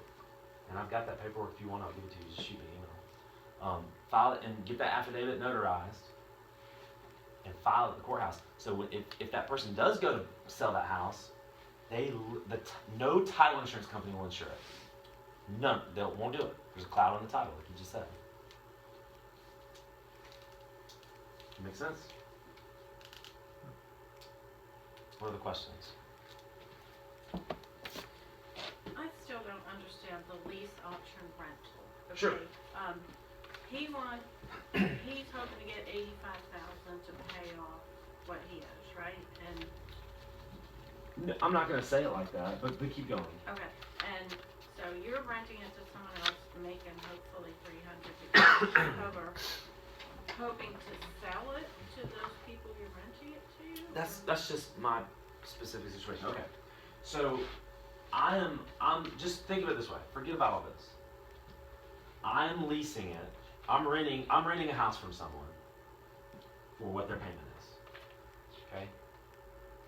And I have an option in that same document to buy the house. I have an option. Okay, it's my option. If I don't want to do it, I don't have to do it. So I have a 5-year option on this house. So I have 5 years to either refinance it or sell it. Get it out of his name. Because he has a mortgage on it right now. So he's not looking to get 85. He is, but he's looking to get his mortgage paid off. And he knows I may not buy it. I'm buying it. If I don't, I've at least bought him some time, saved him some money from paying 2 mortgages. But he's not allowed to sell it Correct. in 5 years. Correct, absolutely. And I've got that document filed at the courthouse again. I've clouded the title in case he does try to go behind my back, which I've got a good relationship with him, but you always want to protect yourself. I have a couple of questions. Yes, sir. That deal in particular. Yeah. How much does it cost to file that at the courthouse? $30, $40, Okay. something like that. And how did you, in that deal, how did you handle the potential of taxes fluctuating over time? Oh, and they did. I'm sorry, guys. My stomach's growling. I didn't eat breakfast. They did, actually. So I did this deal in October, November last year, and that January they did fluctuate, but they went down. Oh, nice. It's all escrowed. Okay. It's all escrowed anyway. Okay. And by the time, because they had moved out of that house like the year prior, it had already been adjusted for homestead. Is that kind of what you're getting at? It had already been, so the taxes were already a lot higher than what they would have been if he'd have lived in it. But you're right. You have to think about that. So let me give you another example. So I just gave you this example of one I have in Irondale, this one I've got going on in Oxford. Let me give you one more example just on this. Are you guys okay? You guys want to go? Are you still good? Okay, I'm sorry. Because I've kind of run a little bit longer than I wanted to. Let me give you just kind of one more actual deal, an actual deal that I did 2 years ago. Actually, let me make sure. Okay. And I've got it on here anyway. Okay, anyone heard of Subject 2? I think we spoke about it last month. Subject 2. You're buying a house subject to the existing financing. Okay? You're going to buy a house that already has financing in place. This is different than leasing a house from someone with an option to buy it. You're actually buying a house that already has financing attached to it. You're not going to get your own financing. Okay? Are you with me so far? No? Yes. Okay. Listen, I forgot to say this in the beginning, but I love teaching. If you're very beginner, don't worry about it. I'm here to help if you're very, very beginner and you want. Question on this. Alright, you're buying a house that already is financed. In other words, you're buying it from the existing owner. Basically kind of a wraparound type of system. No, sir. Okay? So I'm getting there. Here's where we're gonna go. So I got a house right over here. It's like a mile from here. It's on 5 Mile Road. We're here in Roebuck. 3-bed, 1 bath. Great house. And I wouldn't have done this if it wasn't in perfect condition. The house probably worth $60,000. Okay, retail. He owed $56,000. How are you gonna make that deal work? He's not taking 30. He can't take 30, which is what my offer would be. So how are you gonna make this deal work? It's very, very difficult. He basically owes what it's worth. It's very difficult. So you've got to get creative if you want to make a deal happen. Okay. The great thing about this house, obviously, because it's a cheap house, the payment, including tax and insurance, I've been paying it for 2 straight years. That's why I know exactly what it is. The payment is $497.92, includes taxes and insurance. Awesome. Can you rent it for $850. That's high too. I learned later. I was like, you got $850 for that house? I like it. It's a good house. It's not brick, but it's a good house. I got it rented for $850. Sweet. So I got some cash flow here. So the way I made this deal happen was I said, look, I'll take over your payments. That's subject to is a fancy technical term for taking over payments. I'm gonna take over your payments. Now, you're not legally assuming that loan is in your name's going on his deed. Correct. You're still utilizing his credit. So yep. So here's what happens. It's been this way for probably almost 30 years now. There's no such thing. There is commercially, residentially. There's essentially no such thing as an assumable loan anymore. There are some still out there, but no new ones are being written for the most part. Maybe some. Every bank's different. Any bank can do whatever they want. 99.999% of loans being written are not assumable, which means you can't just say, "Hey, you take my loan." The loan that's already there, "Hey, here, you go ahead and take it." Can't do that. Doesn't really exist anymore. Okay. And I say that, and I did one in Gardendale. That's another crazy one. So I've got to. So every mortgage has written into it language that is an acceleration clause. If this house is sold, the entire note is called due. Okay? If you sell this house, exchange or change deed, the deed changes names, this whole entire note is called due. You owe the whole $56,000 right now. So yeah, how can you do this? How can you make this happen? How can you actually sell a house? You can do it. So it's a federal. Good question. Okay. Federal law says that you can put any home into a land trust. Okay? You can put anything into a land trust, which means this is nationally. This is not local. You can do it anywhere.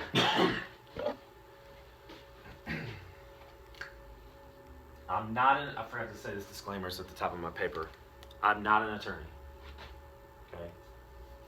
I'm not an attorney. Go get legal advice if you want to do something like this. You have to do this through an attorney. You cannot do this on your own. Okay? Let me say it a different way. You actually could do this on your own. I do not recommend that you do this on your own. I'll give you the best land trust attorney in Birmingham. He's expensive.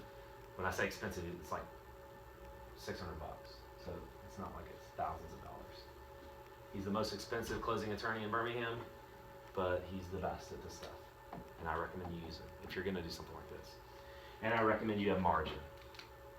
I recommend you have some rental margin if you're gonna do something like this. I don't care about equity. This is something I'm keeping this house forever. It's a great house, it's in perfect condition. So again, I wouldn't even do this deal with that kind of equity split right there. I wouldn't have done this deal if the house needed $10,000 worth of work. There's no way I'm doing that deal. This house I didn't do a thing to, I blew off the driveway and mowed the grass. All I did to this house. It was pristine. There was brand new carpet in it. Because it was on the market. He tried to sell it. He couldn't sell it. It was in pristine condition. And I would not, brand new gas pack unit. It cost him like $7,000. Brand new metal roof. I'll never have to worry about the roof ever. I mean, this house is in perfect condition. So I would not have done this deal. Make sure you understand that. I would not have done this deal with that kind of equity split. But I don't care about equity. I care about this right here, and I care about the long term. I care about that I got financing in place without having to go to a bank. Okay? So go back to land trust. So this guy is now selling his house or putting his house into a land trust. So now the deed is not going to say Brian Malone, which is the guy that owned this house. Sorry if you know him. He's on my website anyway. He did a testimonial for me. His name is no longer on the deed. The new deed that's filed at the courthouse is the 940 5 Mile Road Land Trust. That's the owner of this property now. And he is allowed to do that. Even though I did it. Anyone is allowed to put your property into a land trust legally. So if the bank is notified that the deed changed hands, they're gonna see that it went into the hands of a land trust. Can't do anything about it. They don't want to do anything about it. They're getting their check. They don't care. They don't even check that stuff. They're getting their check. Okay, you follow? But land trust too. I'm sorry. Land trust is a fancy way. There's nothing to it at all. It just means that the ownership is not an individual. The ownership is now an entity. It's not an LLC or a corporation. It's just another blank entity. It's for anonymity. It's for those kind of reasons. Okay. 2 questions. One, with that individual, as far as that deal, once it is in the land trust, does he lose control of his ability to do I'm going there next. Okay. What's your other question? Don't worry about it. It's irrelevant now. Okay, I'm getting there. I'm not done. So now it's in a land trust, and we're doing all this with the closing attorney. Okay, he's there. I'm there. I've got a form that says subject to statement of understanding, and this is if he doesn't sign this and check off initial every box on this thing, we're not doing the deal. He's got to understand. There's things in that form. I should have printed it out. I'll give it to you if you email me. There's things on that form that say, I understand that it is possible that the buyer of this property could hold this loan for the entire length. So there's like 26 years left on it. He could hold this loan for the entire 26 years. I understand that the buyer of this property could go out and market this thing to someone else. I understand that the bank could find out what's going on and come back and hold you personally responsible, like the seller, personally responsible with this acceleration clause. I understand if this thing is foreclosed on, you're the one whose credit is going to be. This is a kind of a CYA type of thing, if you know what I'm saying. It's cover your butt, where you just make sure that, and I've only done one of these. I've only done one of these in 3 years, so it's one of those things where this guy was just in a situation where it was the thing that made the most sense for him, and he had to do it. And I've probably offered this 20 or 30 times. I've only done this once. Okay? So the odds of you actually doing something like this, it's got to make sense for the seller. there's got to be no equity. That's the only way you even want to do this. Otherwise, you're going to do something like this because you want the equity. You want to take advantage of that equity in that kind of way. It's a situation where there's no equity, and there is and it's just a good rental. There's good cash flow. That's why you would do it. You do it for the cash flow, and you do it because maybe you have bad credit. I didn't have to get a credit check when I did this. No one's checking my credit. He didn't really know who I was. It's kind of scary. So get back to how you actually do this. Go through an attorney. I'm not an attorney, okay? I'm giving you my experience. Definitely get advice from an attorney. So now that the property's in a land trust, once anything's in a land or any kind of trust actually, once something's in a trust, now you can do whatever you want to with it. And it doesn't have to be filed at the courthouse. It's not public information. So now that it's in a trust, he signed the deed over to me or to one of my companies. But it's not public information. What's public is this. Signed it over how? He signed a deed Like a to quick me. claim? Nope. No, a warranty deed. We went through a title insurance company. We got title insurance on it. The whole nine. I bought the house. I own the house. He owns the mortgage. I own the house. I have the deed. So your deed is filed at the courthouse right No, next to sir. his mortgage? No? The deed that's filed at the courthouse is the land trust. You know who the trustee of the land trust is? You?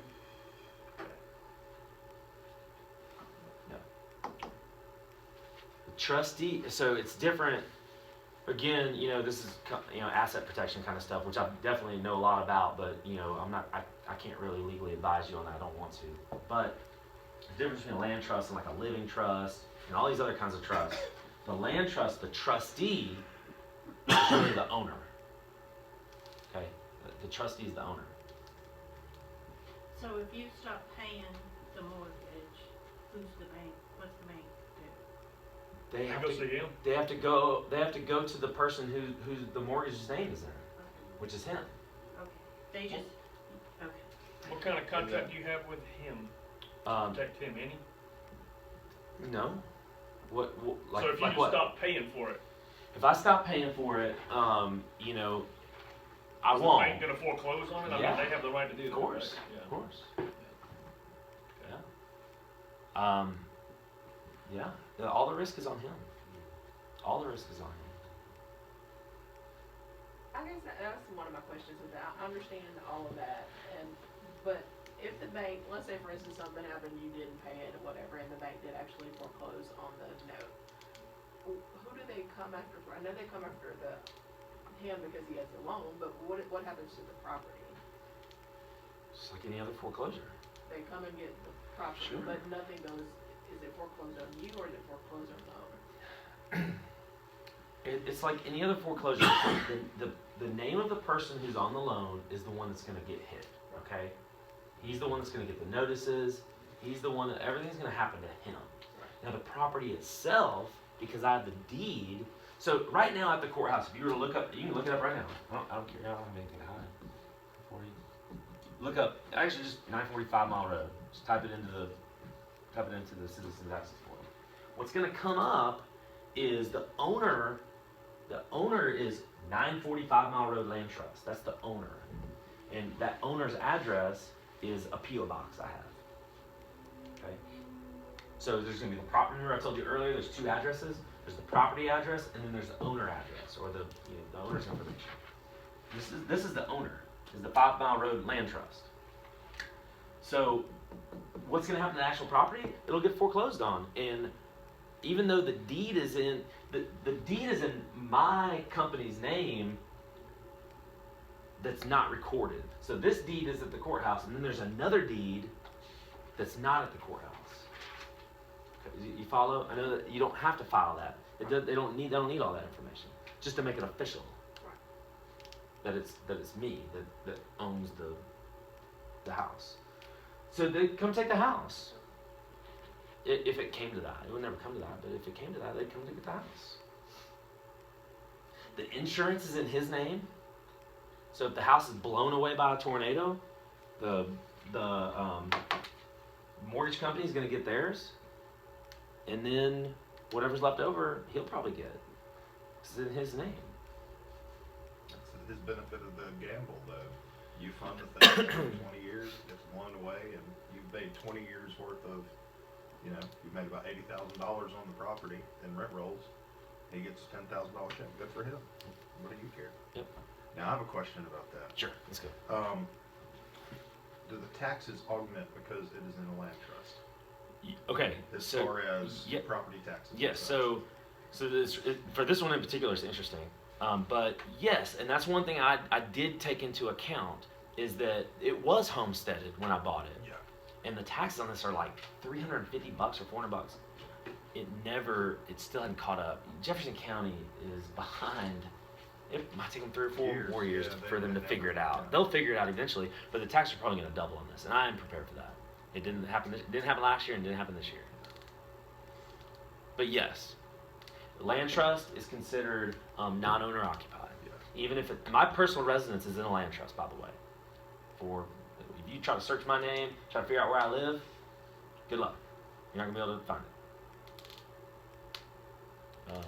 But I do that for anonymity purposes. But what happens is I have to take that hit.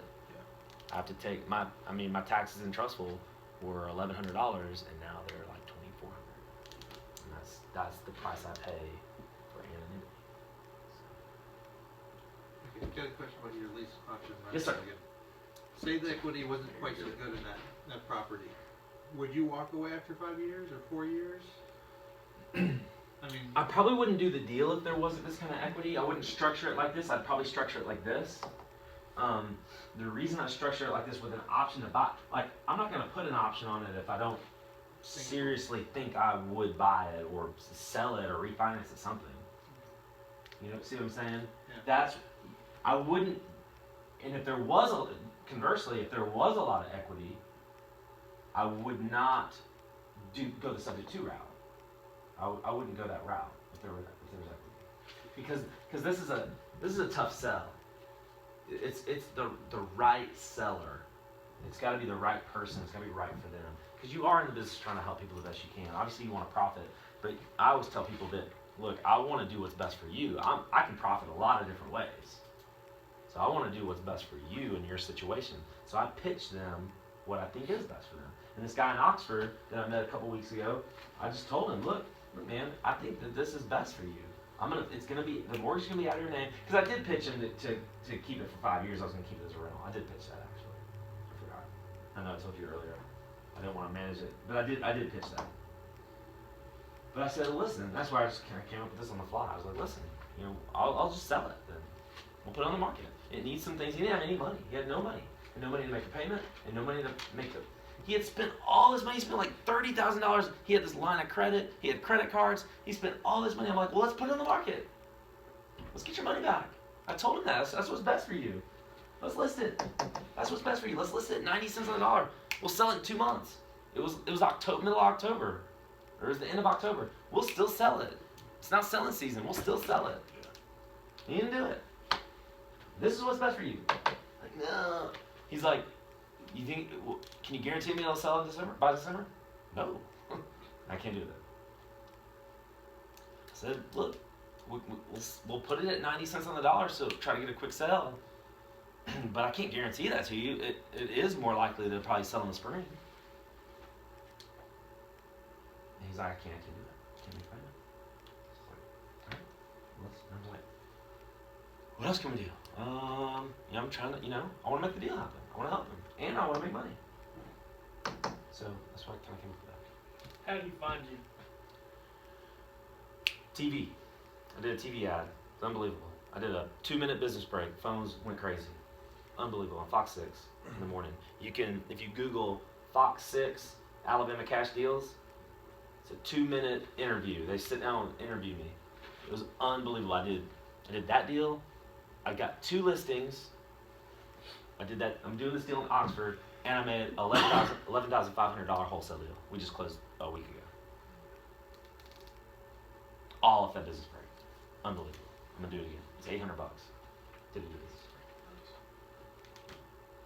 Marketing. You're in the marketing business. You're trying to find deals in the marketing business. Anything and everything you can do. What else? What other questions? I need to study this more to become more fluent in it. Do you or anyone else in here, can you recommend a book that will go over all So listen, and I'm not a salesy kind of guy, and hopefully you've kind of gathered that. I'm not here to try to sell you anything, and I say that's my preface to trying to sell you something. I coach and I mentor one-on-one personally. Okay, it's a lot of money. Okay, it's expensive. You can study this stuff as much as you want to do it, and I can give you the what all day long. If I had coaches. I spent a lot of money on coaches. I'm telling you right now. All that's tax deductible. It's all tax deductible. It was totally worth it. I would not be here right now if I didn't have it. I would not be here if I didn't have it. I recommend it to everyone. You're gonna pay a lot of money one way or another. You're gonna pay a coach to help you and hold your hand and give you all the information, everything you need, or you're gonna life of hard knocks and you're gonna go out there and you're gonna screw some stuff up. You never done a flip before? You're probably gonna lose $5,000 somewhere falling through the cracks. Got a bad contractor cost you. Materials. You spent way more on materials than you should have. I can tell you where to get really cheap materials, or materials at like Home Depot for really cheap. Finding contractors, closing with the right closing attorney, with the right title company, all these different things that can save you money. Just maybe even working out a better deal with the seller, maybe getting an extra $3,000 or $4,000 or $5,000 from the seller. All these different ways where you're gonna make that money back, because you're gonna spend $5,000 to $10,000 learning, one way or another, whether it's a coach or whether you life of hard knocks. You just are. That's the best way. It is. It just is. I did it. Everyone before me did it. It's just the best way. And again, I'm not trying to sell you on it. Even if you don't use me, you need to go. You really do need to find a coach if you're serious about it. This business changed my life. This business changed my life. Okay, and it can change your life. It changes your way of thinking. It can because change your life It frees up all your stress. if you let it. And I'm not salesy. I'm not trying to sell you on something, but just getting out of the rat race. Stop having. I got married and I was making $12,000 a year, trying to chase a dream. I had to stop. I had to, reality hit. This business changed my life. I control over $5 million of real estate right now in 4 years. Really less than 4 years, actually. I'm telling you, it's unbelievable what this business can do if you get around the right people. Okay, that's your answer. A book. There are a million books. There's a million YouTube videos. Go to YouTube right now. Search lease options. Search subject to. Search all this stuff if you should want a book or you want to watch YouTube videos. It's all. There are no secrets in this business. There are no secrets in this business. I just told you I think I might have made this up. I'm guarantee someone did that before me. There are no secrets in this business. It's accountability. It's having the right business plan to maximize and make the most amount of money. And I came from nothing, too. I forgot to tell you that, too. Came with nothing. I had nothing. I had no money. Started with no money. I did this deal 2.5 years ago. I had no money. I didn't have any money. I couldn't get a loan. I had to do this deal. I had to make $300 a month. Well, I did something else. But that's the second rental I ever got. I couldn't just go out and buy a $50,000 rental. $60,000, $80,000 rental, whatever. $60,000 rental. Couldn't do it. I had to do this. I had to be creative. So anyway. Anybody have any other questions? I got one more. Unless you guys just want to go. It's up to you. I'm not holding you hostage. You can go at any time. But I did have one more point I want to make. One more thing about money. Where to get money. How to get money.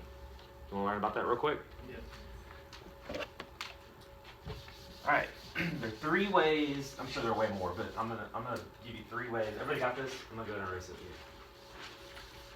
And I decided to stop giving handouts so people would like the handouts so people would take notes. No one was taking notes last few times. 3 types of money, I guess. I'm sure there are probably more, but I'm going to give you kind of 3 types of money. I'm going to give you if you do have good credit, if you don't have good credit, okay? the best, if you have good credit, the very best way to get the very cheapest money is your local bank. Period. End of story, end of discussion. Go to your bank. I got a line of credit, kind of a little bit later, actually, because of my wife, to be honest. Got a line of credit, $45,000. Okay. Give me a line of credit at around 6 or 7% interest. So this is me personally. I got $45,000 for around 6% interest. Okay. Unsecured. Unsecured. Not a home equity loan, home equity line of credit. Unsecured line of credit. 6% interest. I'm sure there's some other stuff out there. If you're gonna go buy a house, you wanna buy your first rental, go put 20% down. If you got some money and you got good credit, just do it the old-fashioned way. Go get, you probably know how to find a deal. Hopefully you know how to find a decent deal. Get something for 70 or 80 cents on the dollar. If you can get it for 70 cents on the dollar, even better. If you actually work with some wholesalers and you want a turnkey rental, there's some wholesalers, and I'll even sell you one. I can get you a rental for 70 cents on the dollar. Okay, that's cash flowing. And if you get, and he's not here today. There's a guy named Jay Baxter that usually comes to this thing, and he makes good money. He's got good credit and all that stuff. I sold him a deal. He ended up paying cash out of a line of credit. He paid about $45,000 cash for a house that was probably worth about 70. Paid $45,000 cash. It was already cash flowing. Renting for $750. Everything was already in place. He paid cash for it, and then he refinanced it. There's some banks out there. Didn't used to be 2 or 3 years ago, after the crash and everything. Now the lending is getting looser. There are some lenders out there right now. I can give them to you and tell you who they are. If you got $45,000 and you want a rental, go pay cash for it and then go refinance it. And guess what? You get all your money back and then some. Probably $50,000 because they're gonna loan 70%. You don't have to put 20% down anymore for a rental. Okay? They're gonna come back at you and give you 70 or 75% of the value of the house. And if you bought it at 65 cents on the dollar, they're gonna give you money at closing. And now I got a rental that I gotta say a $50,000 loan on a rental. My payment's gonna be after taxes and insurance, what, $400 bucks? It's rented for $750. I got that $300 gap. Guess what? I got a free house. But you can only do that 4 times, right? No, sir. Okay. No, sir. Depends on the lender. Every lender is different. I can give you a lender right now that'll, if you do have really good credit and you do have some money in the bank or a really strong line of credit, something like that, I'll give you a lender right now. He's out of Arizona. I'll give you 2. There's one out of Arizona. There's one out of Cincinnati. They'll both do about 10.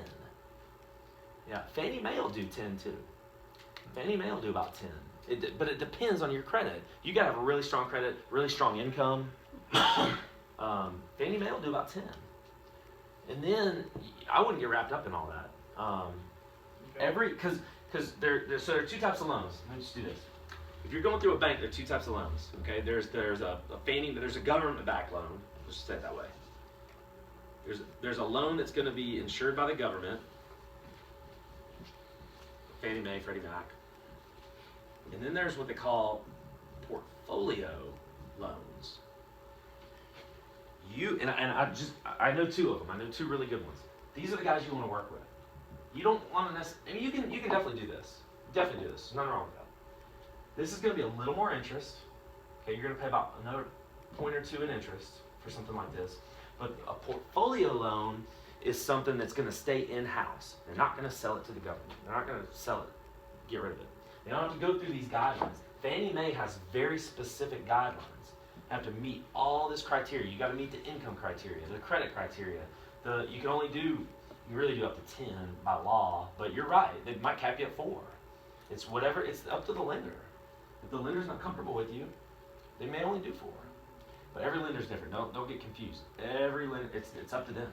And if it's a portfolio loan, it means they're going to keep it in-house. They're going to keep it as a part of their portfolio. Regions won't do that, but Union State Bank here locally will. Eva Bank out of Coleman, I have 2 loans with them. They're portfolio lenders. They keep the loans in-house. That means if they keep them in-house, they can do whatever they want. They can do their own guidelines. They can lend. They can do 100 houses to you if they wanted to. They wouldn't because that'd be too much risk for them. But if you did 10 with one, they'd cap you at 10. Go to another one. Go to another one. It's all about relationships. When you're talking about a bank, it's all about relationships. You've got to build a good relationship with your banker. Okay. That's the cheapest money. If you can do it, do it. Don't even hesitate. Okay. But if you're like me, and you need some money, you want to fund a deal, you got a great deal, and I need it funded. Well, there's the complete opposite end of the spectrum, and you can Google this. Hard money. You can Google hard money, Birmingham, Alabama, boom, there's going to be 100 lenders that pop up. You need money right now to fund a house deal that you got, and you got bad credit. They don't care about your credit. They don't care about your history. They don't care about anything. All they care about is the deal. Is it a good deal? Did you get it for 65 or 70 cents on the dollar? Because if I got to come back and get the house, I need to liquidate it, get my money back, and then some. These guys are gonna, oh man, I've seen as cheap as, and I'll explain this, 2 points and 12%. If you can get that, I'd go for that. I've seen as much as 6 points. I just saw this actually. Oh, how much thing. I met this guy a couple days ago. I was at this conference in St. Louis. I met this guy, and he's a hard money lender. He's like, yeah, here are my terms. It's 6 points, and this is the way he phrased it. And hold on. Wait, is that right? Yeah, 30. That's right. He goes, it's 6 points and 2.5% interest. I go, that's not bad. Per month.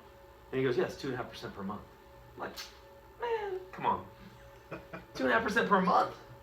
So, and I was like, so 30%? He goes, no. It's just 2.5% per month. You can, thank you. I was just like, bro, that's 30% APR. That's annualized. That's 30%. He goes, 2.5%. Some people don't know. Some people don't know the difference. But if you just keep the money 60 days, you pay 5% on it. No, you pay more than that. You pay 15%. Oh yeah, you pay 6 points up front. Yeah. So the point. Everyone know what points are? You want me to explain?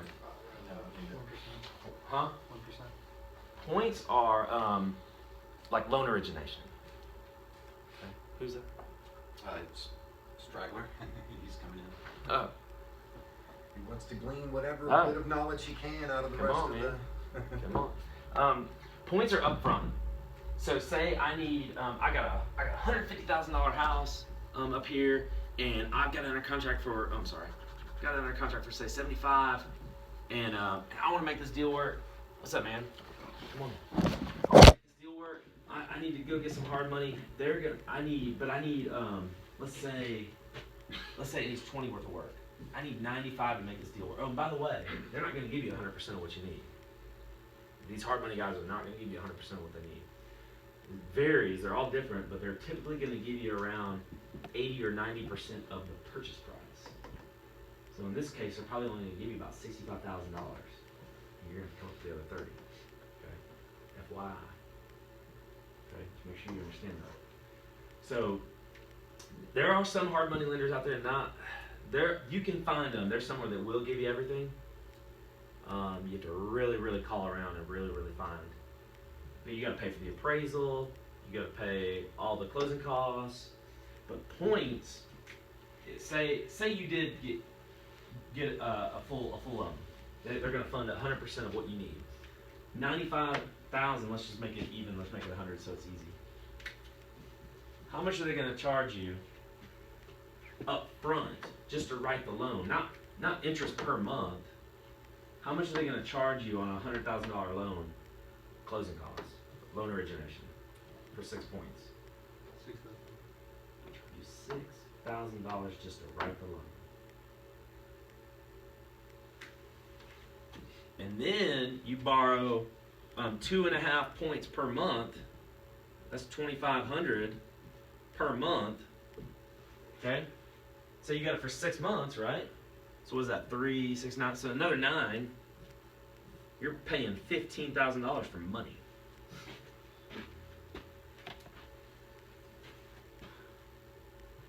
But wait, There's more. no. Hey, listen. If you got a great deal, you got bad credit, you don't have any money, are you gonna make money on this deal? Would you do it? Potentially, it has upside. Depends on the deal. And here's the deal. This is the deal. Well, I mean, what you do once you have the property. No, this is the deal. I'm flipping it. Oh, yeah. Well, then, yeah. Would you do the deal Why with not? this hard money? If you could do it quick enough. Would you do the deal with this hard money? Yes, Depends on your risk tolerance. Yeah. as long as you're making money. Yeah, but Is the that- deal really is- out there, you gotta sell that puppy quick, cause you're looking at $2,500 a month holding costs. Carrying costs Yeah, with but- it too. Hey, more I'm than gonna that. make $100,000. You got utilities you're keeping You're not on. gonna You got make 100, insurance. You have 100 in it. Yeah. Plus what you pay it. You'd have to be in and out in like 30 days. Carrying costs What? with it too. 100, Well, I mean, if, okay. 115, 120, with closing costs 125. I could make 20,000, 25,000 on that house. Would you do that deal? Yeah. It depends on how hot the Yeah. selling area is. Yeah. Well, hopefully you did that research. But look, what I'm trying to say is, there's a reason why these hard money guys are around. There's a reason why they stay around. And there are a bunch of people that use them. Why do they use them? You think that's crazy? I'm not paying that. Why would they use them? I'm gonna make money. And in a situation like this, this doesn't typically happen, by the way. They're not gonna let you get by with no skin in the game. But if they're gonna fund 100% of the loan, what risk do I have? Yeah. I have no risk at all. I have no risk. So if this deal falls apart, yeah, I'm paying $2,500 a month, but usually those fees, those points, are written into the loan. So you're not paying that up front, Okay. but you're typically paying the interest monthly. So you're paying that monthly. $82 a day will make you get it done quicker. And that's the key. When I first did this business, I spent a good chunk of money getting a mentor, getting a coach. And when you spend that kind of money,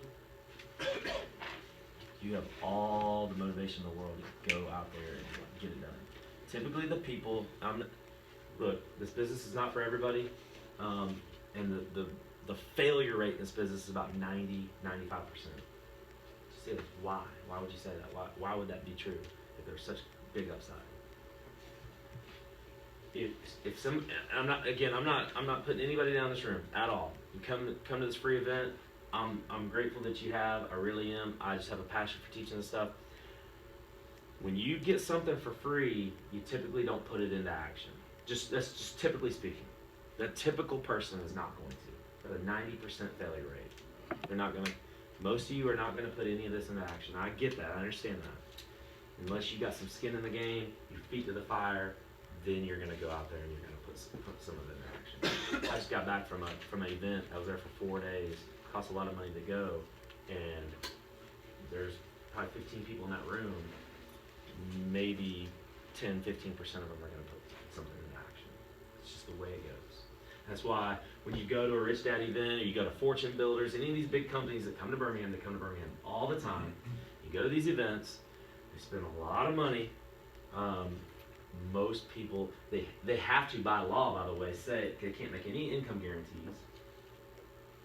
Can't guarantee that you're going to do anything or make any money, because I can't guarantee that you're going to do something with what I'm giving you.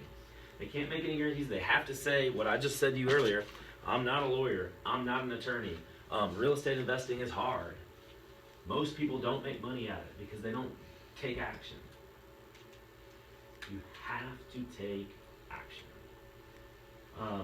Very, very last thing on my sheet here is the middle ground. So say you don't have good credit, you can't get a bank loan. You got bad credit, you can't really make the deals work with this. So there is one other option that's really great, but you got to work. You got to work to try to get it, and I work to try to get it too. Make sure you know the difference between these two: private and hard money. By the way, I'm looking for private money. okay, by the way, just in case there's anybody. Always. I'm always looking for this. So private money is you're finding a private individual, not an institution, You're finding a private individual who is typically like a mom and pop, maybe retired, maybe empty nesters, got a lot of money sitting there in the bank, losing the money, like we talked about earlier. If you got a significant amount of money in the bank, it's losing money with inflation. It just is. So they've been earning 3 or 4% their whole life in a CD, and those days are long gone. But shoot, it wasn't but 10 or 15 years ago where you could get 3 or 4% in a CD. And they do that because it's safe and secure and get 3%. These mom and pops are sitting on a lot of money. A lot of money. Worked really hard their whole lives. And now that money's just sitting there in the bank. It could be in some stock, but a lot of times it's not. It's just sitting there. You can tell them, hey, and this is my pitch when I talk to folks about private money. People want to know 3 things. When you're trying to pitch someone on private money, they typically want to know 3 things. First of all, what am I going to get back in return? What am I going to get? Right? It's okay. Thank you. Did you put your email address on there? I did. Okay, thank you. You gotta push that green button to open it. Thank you. You want to know what am I going to get out of this? What's the interest rate? It's all negotiable. It's all negotiable. They're happy. They're literally happy with about 8%. They are. I offer more. I actually offer more because I can do it. I mean, I can do the deal, and I usually this is a little bit high. I'll go 2 and 12, 1 and 10. I've got one guy that'll do 1 and 10, but most of my money, private money, is at 2 points and 12% interest, 1% per month. Okay. So they want to know what's the interest rate. What am I going to get back in return? Okay. And that's actually second. The most important thing they really want to know is my money secure? Where's my money going? They want to have some security. And this is my pitch to them. Your money's safe and secure. We're gonna write a mortgage. Your money's gonna be backed by real estate, real property. Okay? And I can't make money if I don't buy it 70 cents on the dollar. So your money is never loaned out more than 70 cents on the dollar. So if the worst, which is a tragic, say another bubble hits, the worst thing happens in the world, and you got to come back and get this property, foreclose on it, to get your money out. You're going to take this property back and sell it like that because you're going to get your money back easily because I never buy at 100% of market value. Okay? They want their security. So buying at 70% LTV, loan to value ratio. Interest rate, security, and time. When am I going to get it back? How long do you need my money? These are the 3 things the 3 questions that they're always going to bring up. Every one of you right now in this room, I know for a fact, knows someone with some money. Grandma, aunt, uncle, somebody, friend of the family. You know someone with a little bit of money, even if it's $40,000 or $50,000. You can do a deal like in Centerpoint or Pinson, Clay, just getting $40,000 or $50,000. Do a deal, make $10,000, $15,000.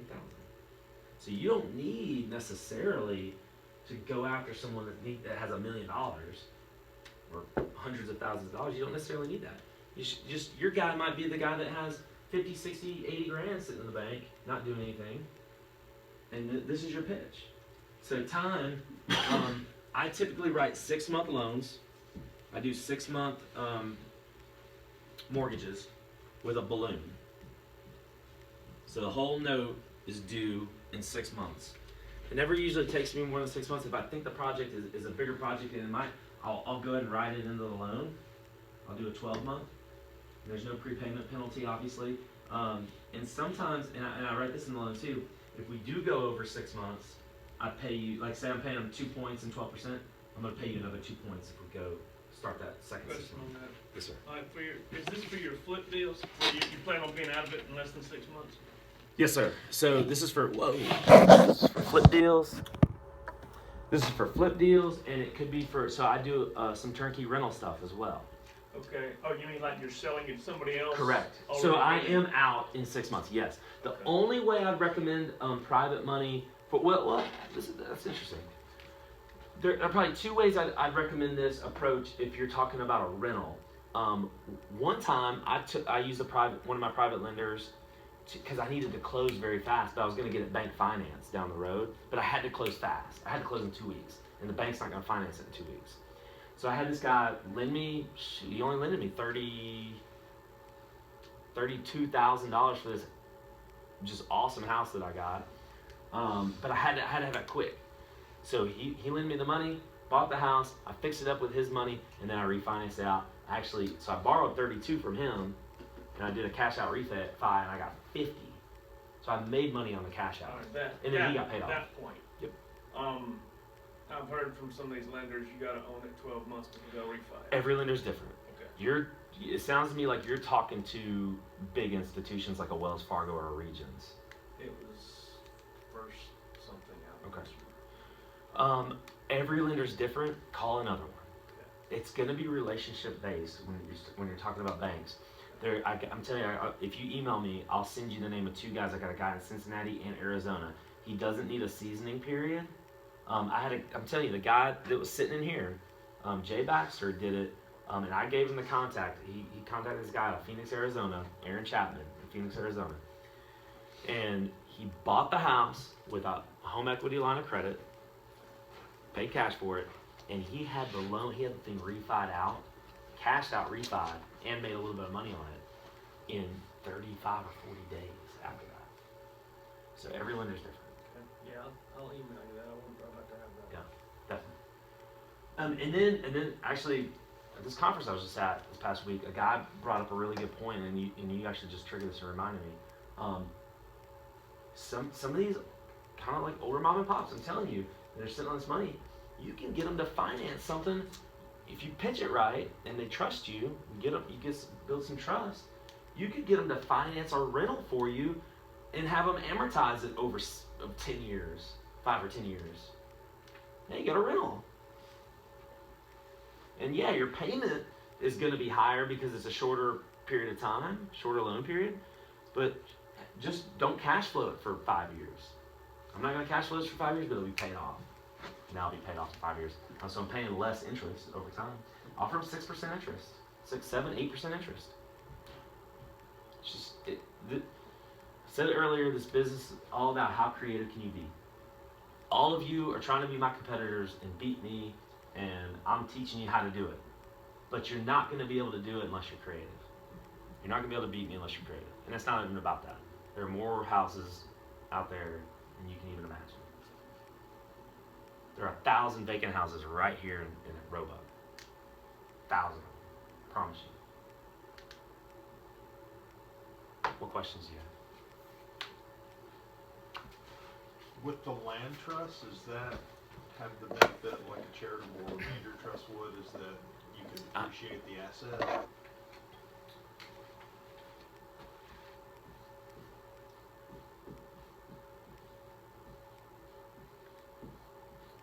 Look up Jeff Palmer. He's the best real estate attorney in Birmingham. His office, didn't it? No. Different. Jeff Palmer is the best real estate attorney in Alabama. He'll do a land trust for you and a closing and the title work, everything, for probably around, don't quote me, somewhere around $800. That's more expensive than a lot of them will do it, but he's the best. He's worth it. So I bought that deal on 5 Mile Road that I told you about earlier, and that whole deal cost me, I think, $861. Because I had to pay some. There was something else too. I think I had to pay some taxes too. No, there was something else too that made it a little bit more. I can't remember what it was. A couple of years ago. I think I was in that deal for $800. Would you guys buy a rental for $800 with $300 cash flow?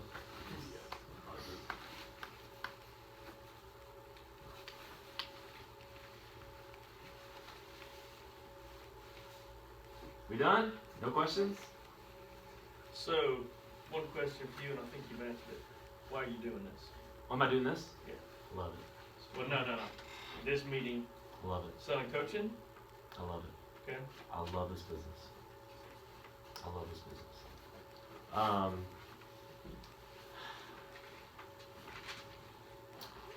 I'm starting a RIA. I'm glad you brought this up. I'm super transparent, super honest. I'll give you any answer you want to know. I'm starting a RIA. I wanted to do I've this. not heard that term. RIA, Real Estate Investment Association. REIA. REIA. It's gonna be called ALARIA. ALA. Sounds like a disease. ALARIA.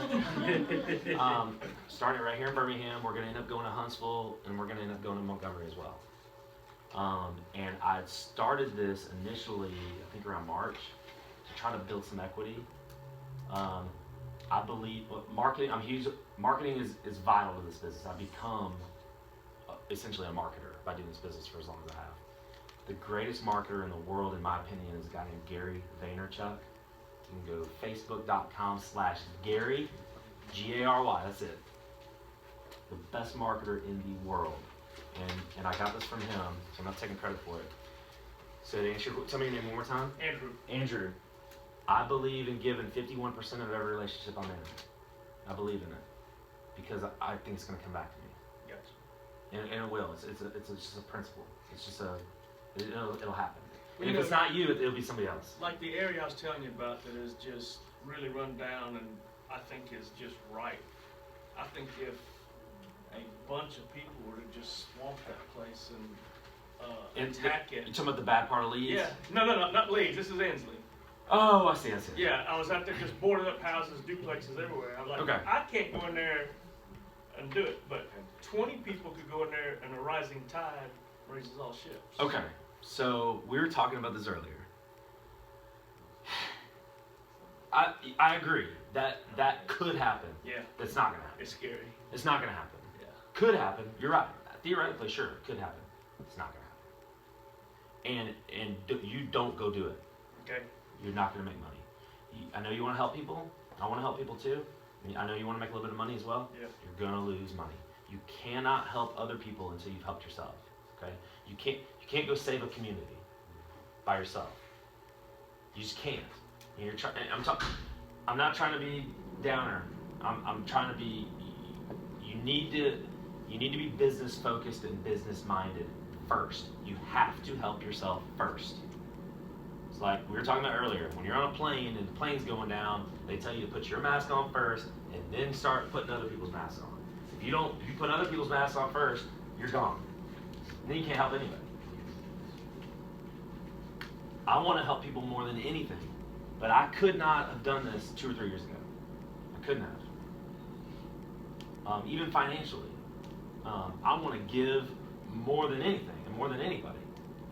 Some charities that we do, some organizations we're involved with. We're actually about to start a charity, a nonprofit.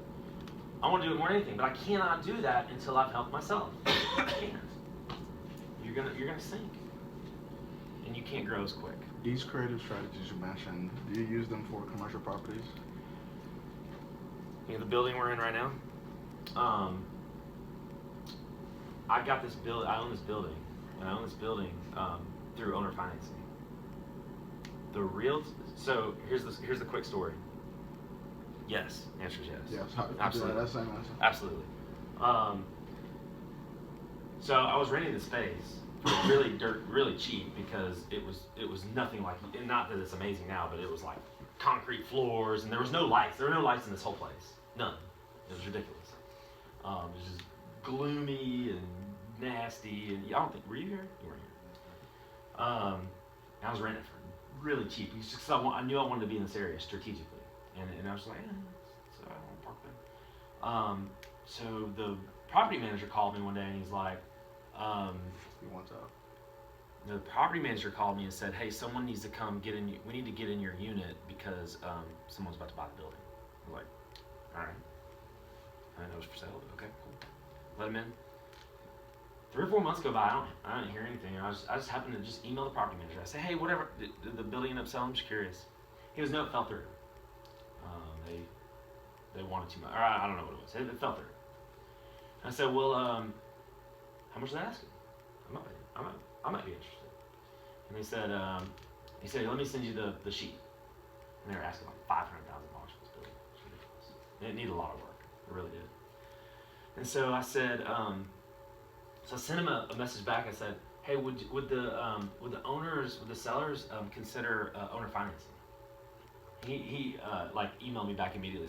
He said, no, they're not gonna do that kind of stuff. That's how no good and dirty and nasty realtors are.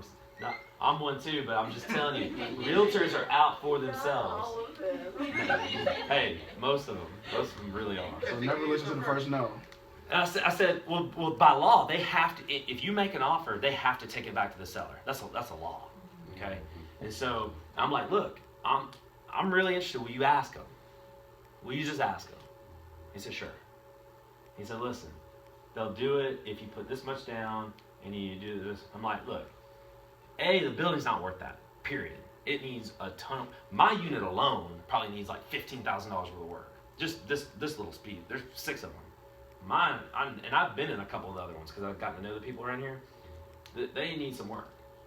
So there's no way it's worth that. And even it wasn't even tax assessed for that, which I don't pay attention to tax assessment value. It wasn't even tax assessed for that. It's crazy. And so he goes, we'll make an offer. So I made an offer. They accepted it. No counter. They accepted it. Owner finance. I put relatively very, very, very little down to get this building. And it was already rented. It was already rented except 2 of the spaces were not rented. 2 of the spaces were rented. And we've got 1 vacancy right now next door. I'm putting 205 Realty actually next door. We're going to start renovating that in January. You said your brokerage is 205 Realty? And so, yes, you can definitely do it with commercial. And I've told Sam sits right here. This is his desk.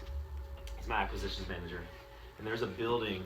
So the building right here is Wings Plus, and then the very next building has been vacant ever since I've been here, 3.5 years.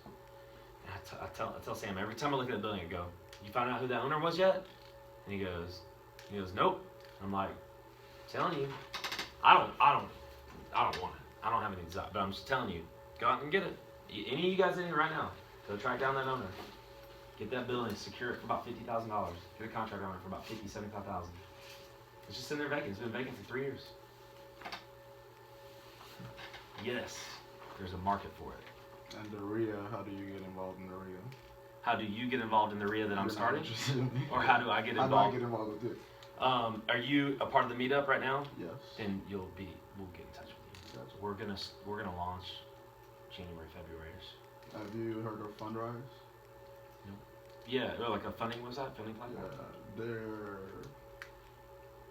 It's different. It's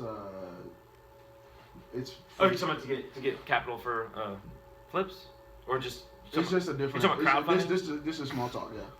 So forgive me for. No, it's okay. We're starting Ala RIA.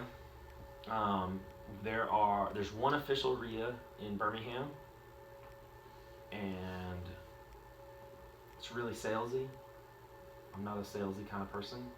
I want more of a learning atmosphere, a networking atmosphere. I hope you guys get to know each other.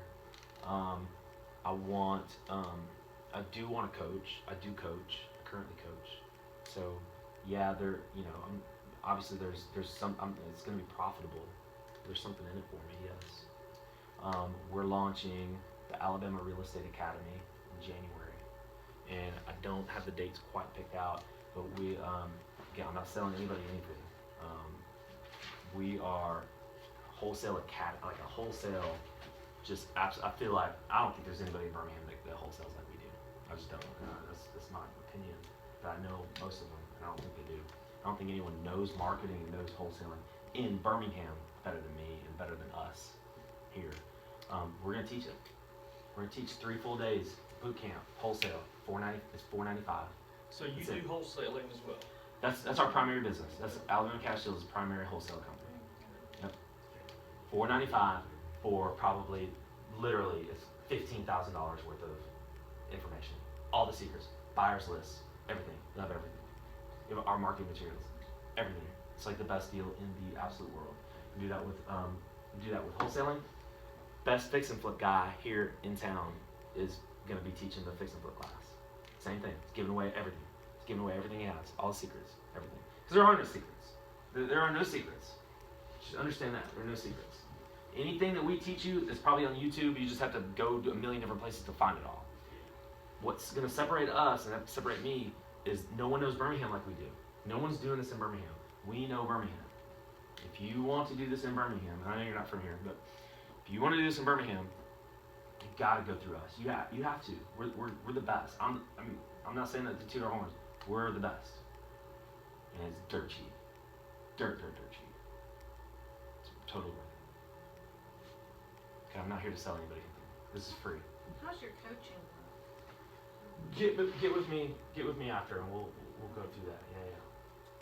Yeah, but we do it. I've got two kind of separate things. We do one-on-one. It's a lot more expensive, and then I've got a group call that we do.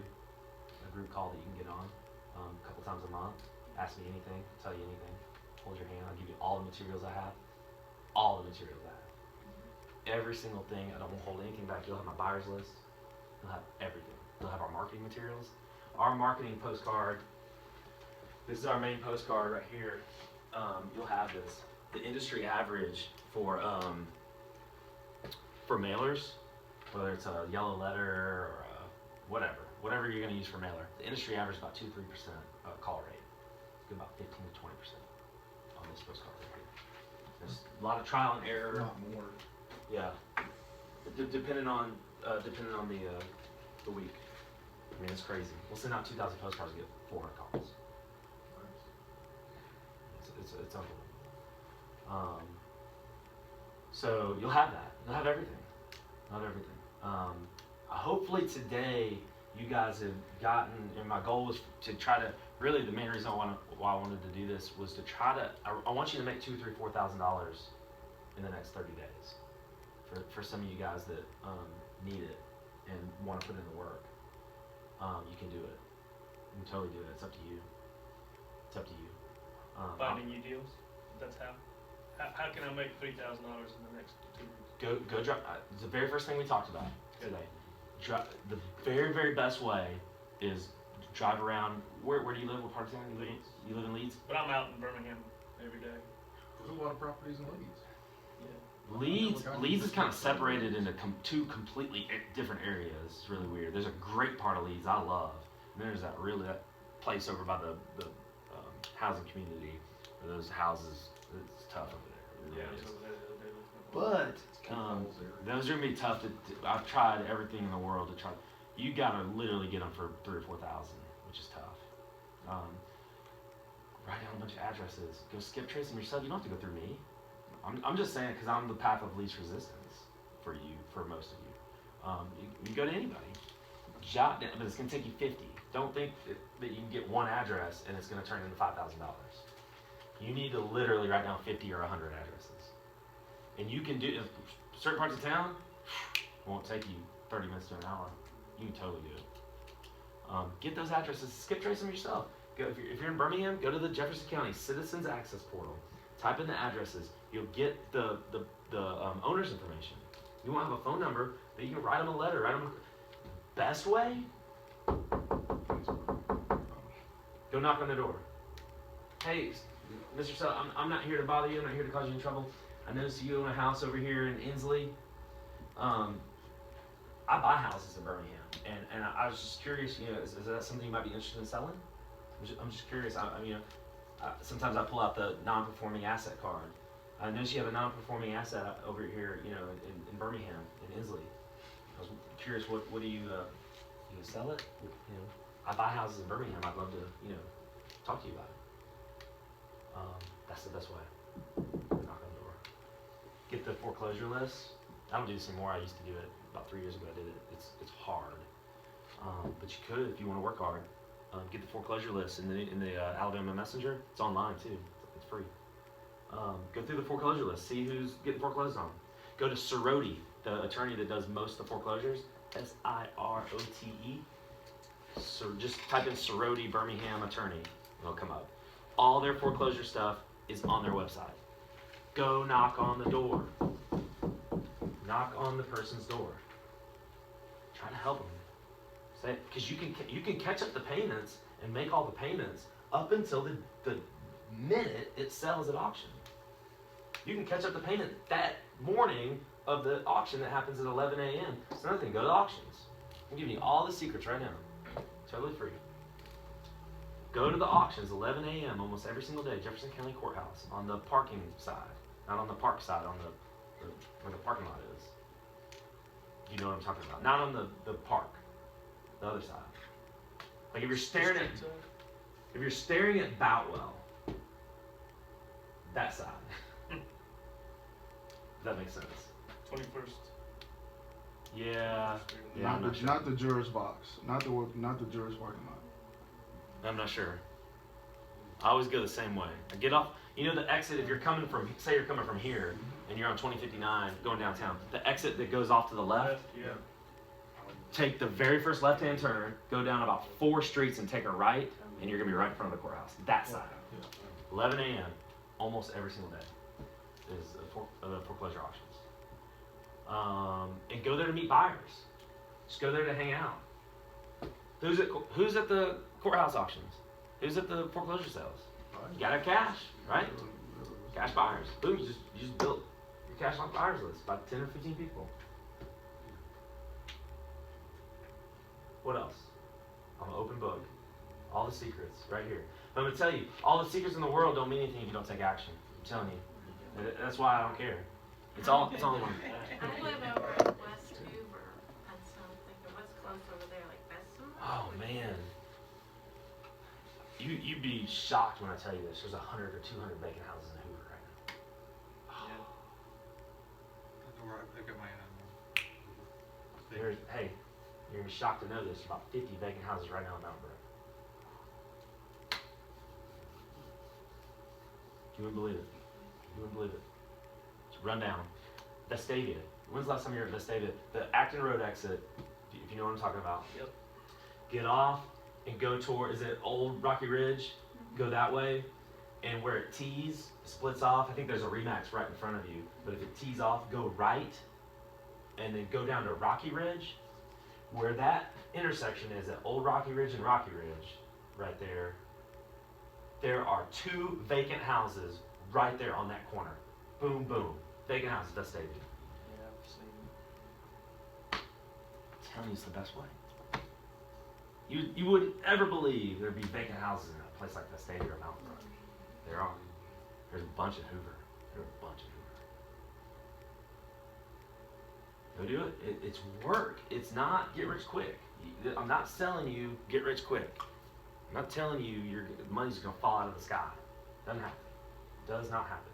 In anything, making widgets, though. in anything that you do, your money's not gonna fall out of the sky. You're not gonna be able to sit on a beach, you know, and while the money, your bank account keeps rolling up. It doesn't work that way. The people that do that, it's like there's like 10 people ever. I mean, it doesn't happen that way. You have to work. You gotta put in the work. You gotta put in the effort. Brian, what do you say to, okay, say for instance, there's a house and across the street the house sold for $130 and this house was on auction.com for $85 and you know that the owners are still in there and you wanted to knock on the door. What do you say to them? I want to catch up your payments and buy your house. Yeah, I want to know what's going on. I want to get them to you're a salesman at that point, okay? And so now you gotta have sales skills, okay? So I'm trying to when I gotta do some selling, like with Mike over here, when I went to his house, I'm trying to buy the house, but I'm selling myself and selling my company. I gotta build rapport, and you got a small window to where they can slam the door in your face, or you can say just the right thing. And I don't know everybody's different. I don't necessarily know what that can be, but I want to be genuine. I tell Ian every single day when he's on the phone, like almost every day. You're on the phone and you're miles away from this person. Smile while you're talking to them, and it sounds different. You sound different when you smile and talk. Smile. Let them know that you're there. You're not a threat. You're knocking on the door. Hey, Mr. and Mrs. So-and-so, I noticed your house is up for foreclosure. I buy houses. I want to help you. Is there anything? I don't know what to say. I don't know. Just go in there, just whatever. And I know a guy that told a story one time where he did what I just told you, and he was going up to a house, and it looked empty. The house looked vacant. I mean, there's weeds, grass growing up real high, gutters are falling off. He just knew in his mind it was vacant. So he goes up to the window and does like this, and someone's staring right back at him, and he's like, whoa. And so, you know, that was a great icebreaker, believe it or not. You know, it's like, hey, you know, I thought this house was empty. I know it's getting foreclosed on. What, you know, are you guys trying to, like, no, we don't. And this is the thing you're going to find. They're in denial. People in denial, they don't know they don't think it's really going to happen. Like, no. It's going to auction tomorrow. This thing will be sold tomorrow. Here's the website. I mean, it's going to be sold tomorrow. I want to help you. Can I help you? But you got to, you know, it's tough. You got to make sure there's equity before you start really getting into all that. It probably needs a lot of work.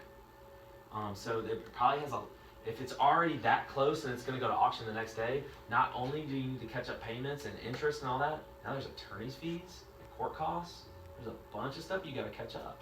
So you got to make sure after all that stuff, maybe some back taxes, all that stuff you got to, well, probably not back taxes because if it's financed, they're not going to let that happen. Well, because it could, because you can foreclose it. There could be a lot of different things. There could be liens on the house, so you got to make sure there's enough margin in there of equity where it can take care of all that, and you can still make some money. You got to put in the work. You got to go do it. No substitute for it. None. I'll stick around as long as you guys want to stick around. Alabama doesn't start till 6 tonight. Yeah, 6 o'clock. 6 o'clock. Ohio State starts at 9:05. Well, if you need to go catch Ohio State, man, listen, I appreciate all you guys coming. I really do. Reach out to me. I think my card is out there on the table. Grab my card, shoot me an email. If you want any of the resources that I was talking about earlier, just shoot me a quick email and say, hey man, can you get me this or this or this? I'll get it right over to you. No problem. So. Appreciate it.